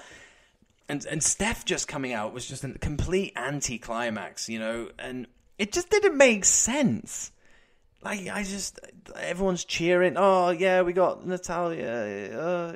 What? Why are you cheering that? Like, you cheer, like, the Roman Reigns', the Brock Lesnar's, the Kofi's, the Seth Rollins, all them, the Brays, Becky's, all them, cheer them. But what are you cheering Natalya? Or R-Truth. Everyone went mental for R-Truth in the on the USA war room, or whatever the fuck that thing was called. It was ridiculous. The whole thing just stunk. And, well, there you go. So there's a little beep going off there just to agree with me. Yeah, and the Pools thing was stupid. And they revealed the draft order as well on the website. It was just a fucking car wreck. It really was. I hope if they do another draft, in the future, and I think they probably will, I just hope it doesn't end up like this again. Like, I just wanted 2 people dueling it out, whether that was going to be, Heyman and Bischoff, who, there's another bit of news. Bischoff is no longer executive director of SmackDown. It's now Bruce Pritchard. What the hell's going on there? Yeah, I hoped it was going to be them 2. I really did, but we didn't get it. We got a stupid war room with people that didn't even work for the companies. Let's be honest. None of those people worked for USA, and damn sure, apart from that stupid robot, that nobody was working for Fox. Like, just for giggles, this could have been the laugh of the week, actually. This really could have been the laugh of the week. You go and check out the war rooms of each draft day. So the one on SmackDown and the one on Raw. And you will have yourself a giggle. Because you focus on one person. And I think it was a guy in the Fox room that caught my eye. It was a guy in a white shirt with glasses on, black hair. I say I think I remember him. That's a pretty decent description. He's quite close to the camera. He's one of the first you'll see on the right-hand side. I don't know what he was doing, but it made me laugh. And I saw that other people picked up on it as well. Go and look at the Fox War Room. I think it's Fox anyway. It might be USA. I don't know. I don't really give a shit. But go and check it out because it's funny. Like, he just kind of acts like he's just like, oh, would you look at this? Like, as if he's really into this thing. Like, he's not. You're being paid to sit there and pretend what you do. He's kind of like, oh, he's got like colored pencils in front of him. He's like, which pencil do I use? Like, oh, I'm going to use this orange pencil to write down a name. Like, the whole thing was just stupid. The draft stunk. That should have been the laugh of the week. If Shorty G didn't come along, the draft would have been the laugh of the week. But there you go. Let's not worry about stuff I didn't like. This is highlights. And this is why I do highlights on this show. Because it's the positives that I like to get out. I've kind of contradicted myself by talking about the shit that happened on Raw. But I like highlights. Because I like to show at least some positivity on here. So for Raw, I'll do the honorable mention. So Becky versus Charlotte was an honorable mention. It was very, very close to topping it. I couldn't decide between the two, but what was my top highlight in the end. But Becky and Charlotte was actually a really good match. I enjoyed it. We've seen that match, countless enough times to like just be used to it. And I think that's probably why it didn't make my top highlight, because I've seen it all before. But that's not to take away from the match itself. It was a fun match. And Buddy Murphy versus Cedric Alexander as well. That was another good match. Raw was actually full of decent matches, to be fair. This wasn't like as good as their stuff when they were on 205 Live together, but it was kind of like a taster for people that might not have seen it. So whoever, wasn't aware of what those two could do together, they are now aware of what those two can do together. And it's good. It's good stuff. And I hope we see, a continued feud. That's probably the very reason why they were put on the same show. So I hope that we see like a rivalry between these two develop. Because people need a career rival. Boom, get these two together. Career rivals. Calling it. But the highlight that I went for was because I love these guys. I love them. They're so good. They entertain the hell out of me. They've had some shite booking. They've gone from being a Viking experience all the way to being Raw Tag Team Champions this Raw this Monday. Like, it's about time. It is about time. Like, they've dominated the tag team division. They've squashed like so many jobbers over the past few months. I thought it was never going to end. I thought it was just it was like a continuous line of jobbers that were just lining up to take a pounding from the Viking Raiders. And then we finally got them some decent competition, and it's built and built and built until now. They are Raw Tag Team Champions. And it was a good match, actually, between them and Rude and Ziggler. Really enjoyed it. Ziggler and Rude obviously now moving over to SmackDown. Viking Raiders staying on Raw. So it kind of made sense to put the belts on them anyway, but I think it's deserved. The Viking Raiders, they won their whole thing against the OC. I don't even think the OC picked up a win against the Viking Raiders. So based on that, they deserve it as well. But I'm pumped to see them. Like, they're such a fun team to watch, and just give me Viking Raiders versus AOP. I can't wait for that. A little bit of NXT flavor for me. Like, I love NXT. I love, watching the guys who were on NXT and now on the main roster thrive, and now they are thriving, the Viking Raiders. They weren't in NXT for long, but that doesn't matter. What they did in NXT was enough to catch my eye. And now they're on the main roster. They've caught it again, which is good, and I hope they keep that up. That was my Raw highlight. Now, going chronologically ordered, that is not a word. Chronologically is a word, but not what I said. What I said was just absolute fucking gibberish. But NXT this week, I had 4 highlights like I selected, but of course only one can take the cookie or take the biscuit, whatever that saying is. So Ciampa returning to in-ring action. That's a highlight for me. Straight away. Absolute highlight for me. Like, the match was, it was exactly what it was. It didn't really... It sold Tommaso Ciampa again as, coming back and still being capable of doing exactly what we think Tommaso Ciampa is capable of doing. He won the match. It was okay. It was an okay match. It wasn't a bad match by any stretch of the imagination. It was a bit strange when he started, attacking his Angel Garza's fucking pants. That was a bit strange, but aside from that, it was good. But the highlight for me is him coming back to NXT in ring. Like, the guy is superhuman. We thought Cena was superhuman, but Tommaso Ciampa is on another level. Imperium versus Oney Lorcan and Danny Burch, and that was also a honorable mention this week. Really fun tag team match. It's nice. It's really good to see Imperium on NXT like proper.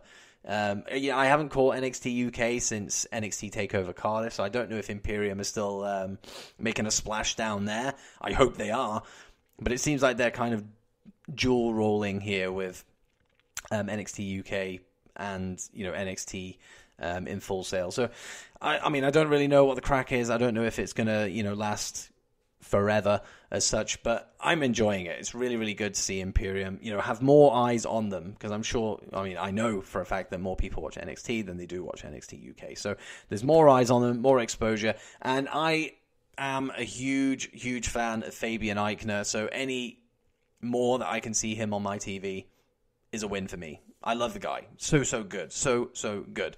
Then we had Keith Lee versus Dominik Dijakovic. I mean, I don't really even need to explain it, really. Like, these two have some of the best chemistry I've ever seen in a wrestling ring together. Like, they're so good together. Of course, it ended with Roddy Strong coming down and causing the DQ. And that's obviously set up next week's Triple Threat. But you know what? I didn't really mind that much. This kind of allows... I mean, I hope they don't face each other again for a very, very long time. But when they do, they kind of have this to lean on.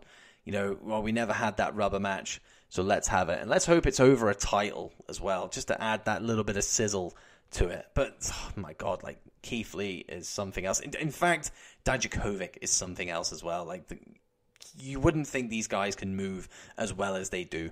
But I can say that about so many people in WWE right now. Tucker Knight is one. Obviously, Dominik Dijakovic, Keith Lee. Kevin Owens can do this kind of stuff. Hell, you can even look at Otis as, kind of being... kind of having like a bit of agility on his side. I can't do the worm / caterpillar, but he can rock that shit. He's really good at it. I can't do that. And he's like 3 times my size. So, hell, kudos to you, Otis. And Otis is a guy that I'm absolutely loving too, by the way. But it was, in fact, the main event that was my highlight. And actually, before I even get into the main event, I just want to it wasn't actually a highlight on here for me, but I'm kind of thinking it should have been. Io Shirai is amazing.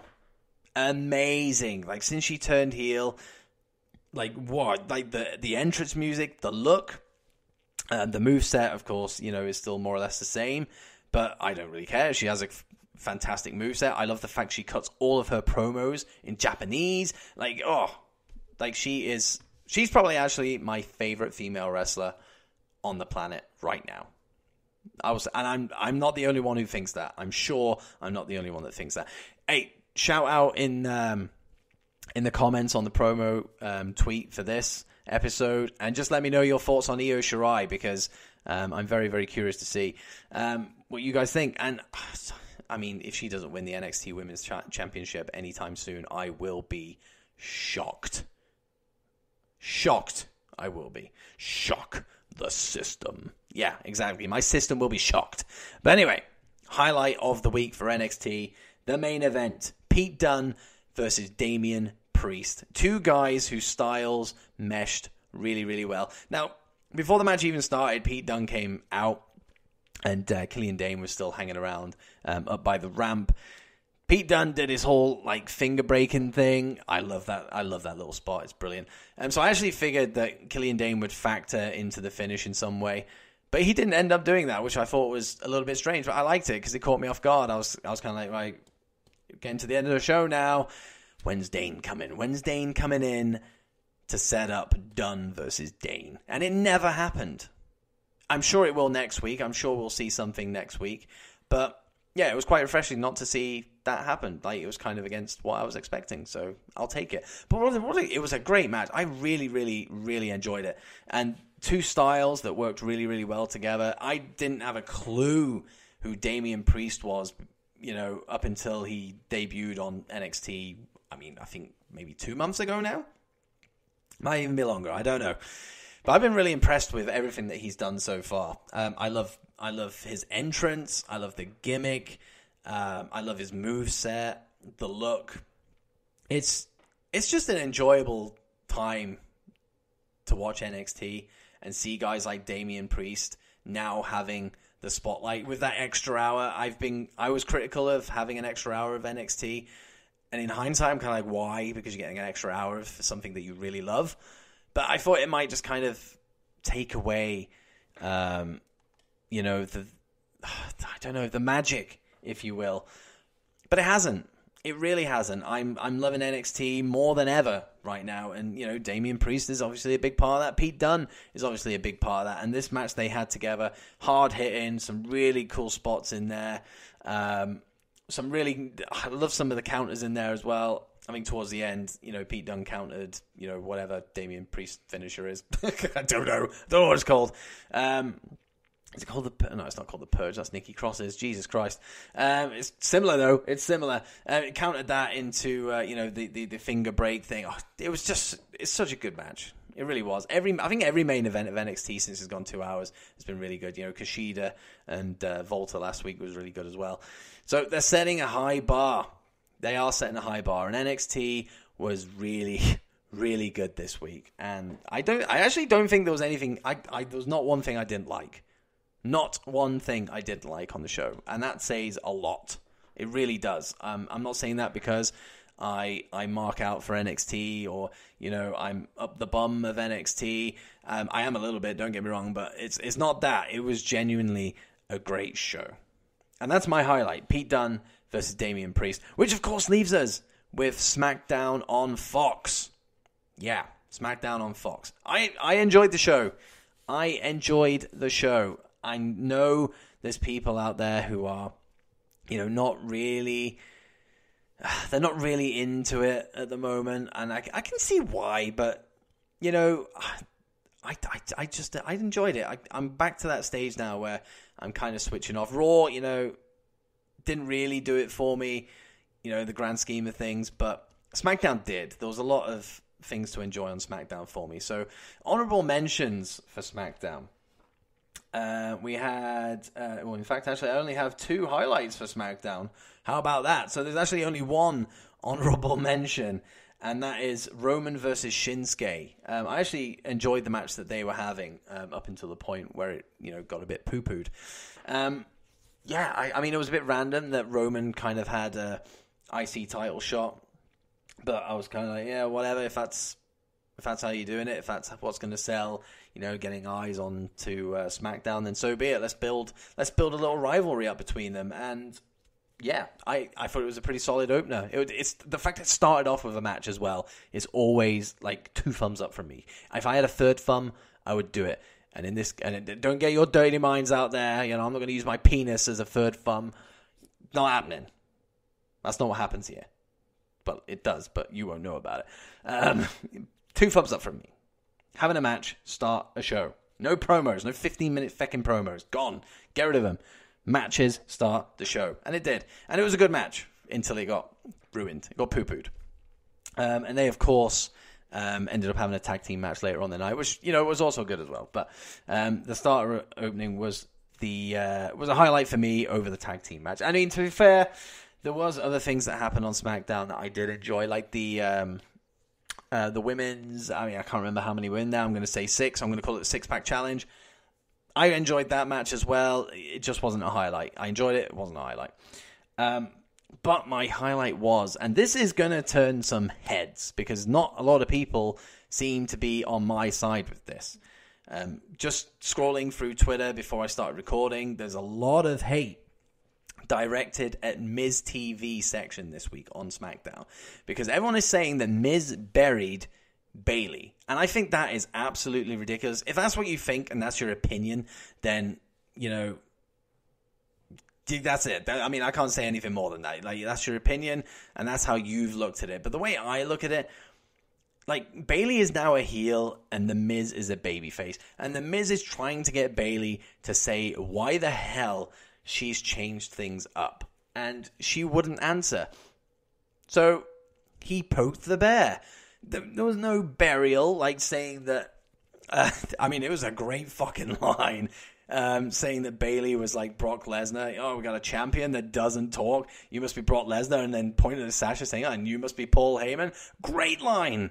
Whoever wrote that line for him, you deserve some kind of raise. It was such a good line. Hopefully Miz kind of ad-libbed it. I hope he did, because it'd be nice to know that the talent is the people coming up with that rather than, some idiots backstage. But there you go.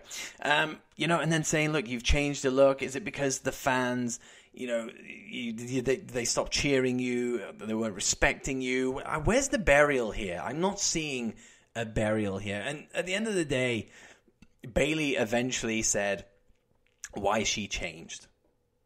So where's it was just Miz prodding the bear. It was Miz TV. It's supposed to be like this. I mean, I know it's, a ridiculous segment. It really is. Like chat shows, air quotes, on wrestling. It is what it is. It's never as straightforward as it probably should be. But she did eventually answer, and that's because Miz was prodding her. So what he did was successful. As a host of this chat show, he was trying to get an answer out of her, and he did. He succeeded. It wasn't a burial. It wasn't a burial at all. So I'm happy with it. I just really enjoyed the section. The whole segment, even when Nikki came out, and even when Dana Brooke came out. I think she should have stayed at the whole, I can't remember what she said. Something like she was like a flex machine or something like that. Or flex appeal, was that it? Get on up like a flex machine. Get on up. I can't remember. It was something like that. She didn't do a James Brown impression, by the way. That would have got incredibly over, though, if she did. But the little bit she did at the end, like, come on, yeah, show us your flex. That was awkward. That bit was awkward. I could have done without that. Dana, just stay, blah, blah, blah, flex appeal, and just leave it at that. That would have made that a lot better. But she did the whole, come on, flex with me. Yeah, it was strange. But it's good to see Dana getting a little bit of promo time. It could have been anybody else in that six-pack challenge, but they went with Dana. Great stuff. I like Dana. For what it's worth, I like Dana. But there you go. Miz TV was my highlight for SmackDown this week. But there we go. That is the highlights for WWE. Nice and easy. Look at that. AEW got a whole hour and 15 minutes, and WWE got excuse me, what did WWE get? They got a certain amount of time. Well, I'd say that WWE got at least 20 minutes. So that kind of gives you an impression of how the show is going to go. 20 minutes for AEW, 20 minutes for WWE. Done. 40 minutes, and then 20 minutes of just bullshit. There you go. So we can definitely hit this. We can actually definitely make this an hour-long podcast once again. It used to be, so we can make it again. Maybe. And then I'll introduce NWA Power, and I'll start talking about other stuff, and then, that'll kind of not work out. Now, I don't know if you've gathered, but as this chat's been going on, my voice is starting to go. I've been talking for ages now. I've done other stuff as well. So I've recorded this, and I've recorded some other stuff today as well. And my voice is just in bits. It's I feel like I've been smoking for 6 hours solid. It's bad. I don't have water up here. And I know I could just edit this. I could just press stop recording right now, go downstairs, get a water, and come back up. But I live in a 3-story house. I cannot be asked to walk down 1, 2, 3 flights of stairs and then come back up them again. I'm not that fit. And when I come back up, I'd be talking into this mic going, right, that was it. That was WWE highlights. Even doing that has just ruined my voice. It's bad. Bad. But that was WWE highlights. I'm looking forward to next week's round of wrestling. I really am. But the last segment of the show, another new segment. And it's a short one, so don't you worry. I'm not keeping you for much longer. It's a short segment. So short, in fact, that I haven't even come up with a little segue for it yet. I probably will, but we'll see. Who was the winner of the Wednesday Night Wars this week? So at the moment, retrospectively, I'm going to add some points on here. So we're in week 3, I believe, and NXT won the first 2 weeks for me. So NXT is 2-0 up on the Dow Pod for me on the Wednesday Night War. This week, NXT takes it again. It is 3-0 to NXT, and that is not me, favoring one or the other. Hell, I covered AEW on this show for over an hour today. So there is no favoritism. I just really enjoyed NXT. I think AEW had some fantastic matches this week, but so did NXT. And I think the people... This is the thing as well. I'm used to seeing the people on NXT, whereas I'm still learning who people are on AEW. So I think until I'm comfortable with AEW, unless it's a knockout show, I can see NXT picking up a few more wins before AEW starts to creep its way onto a level playing field. But we'll see. But there you go. Nice little short segment. Who won the Wednesday Night Wars? NXT for me this week. They are now 3-0 up. in your mind, there is a graphic, NXT versus AEW 3-0. There you go. But whoo boy, it is time to take a breather, shipmates. It really is. Oh, it's been a long-ass episode, and you won't see another 2-hour episode for a long time. I hope. You know, I feel like shorter episodes are better for everybody, myself included. It's been a hell of a ride. Like, this is obviously a special episode of the show. It's the 25th episode of the show, the weekly show anyway. It's a complete, it's not an overhaul, but it's a new feel. Like, I feel more relaxed in this. I feel like my personality is shining through now. It's a different beast. It's a different beast. And I don't need an advocate for this show. I am that advocate for my own show. I control this baby, and I'm directing it. I am sailing this show in a good direction, I think, anyway. But we'll see. What did you guys think of the show? Obviously, shout out on Twitter, on the promo tweet. Just let me know what you thought. Like, I think out of any episode, like, this is the one. If you're going to share your thoughts on the show, this is the show to do it. So once you've finished listening to this, head over to Twitter and tell me what you thought about it. Or hell, head over to Apple. Jesus, couldn't even say that. Head over to Apple and give me a 5-star review. Just do it. Just 5 stars. It does nothing to you. It has no effect on your day except making me happy. So go over to Apple. 5-star review. Subscribe to the show so you never miss an episode. And that goes for everywhere else that I'm available. Spotify, Spitcher. Oh, you can tell I've been talking for a while. I can't even speak now. Stitcher. S-T-I-Cher. Stitcher. Spreaker. I probably said that. iHeartRadio, YouTube. Everything's up on YouTube now. Dits on YouTube. Go and check that out. Subscribe to that as well. Just subscribe to me. Follow me. Rate me. Do whatever it takes to show some love to the show. And it'd be very, very well appreciated by Captain Dits over here. I appreciate good feedback. I think anybody does. Let's be honest. But that is all we have time for this week, guys. It's been a hell of a show, and I hope you enjoyed it. I really do. Like, I'm sailing this show in a new direction, and I hope you're on board for it. And hell, if there's any time to join the Dow Pod and sign up to the Dow Pod, it is right now, because your Sundays have just got Dowsome. Hell yes. If this show does tickle your pickle, then join me next week for episode 26 for more AEW highlights, more WWE highlights, another laugh of the week, and who won the Wednesday Night Wars, like for the Dow Pod, we'll find out next week as well, and there will be another random ass segment thrown in there for good measure as well, so look forward to that. But that is it. Thank you for joining me, shipmates, and I will see you next week on the Dits on Wrestling podcast, the Royal Navy's only pro wrestling pod. Probably.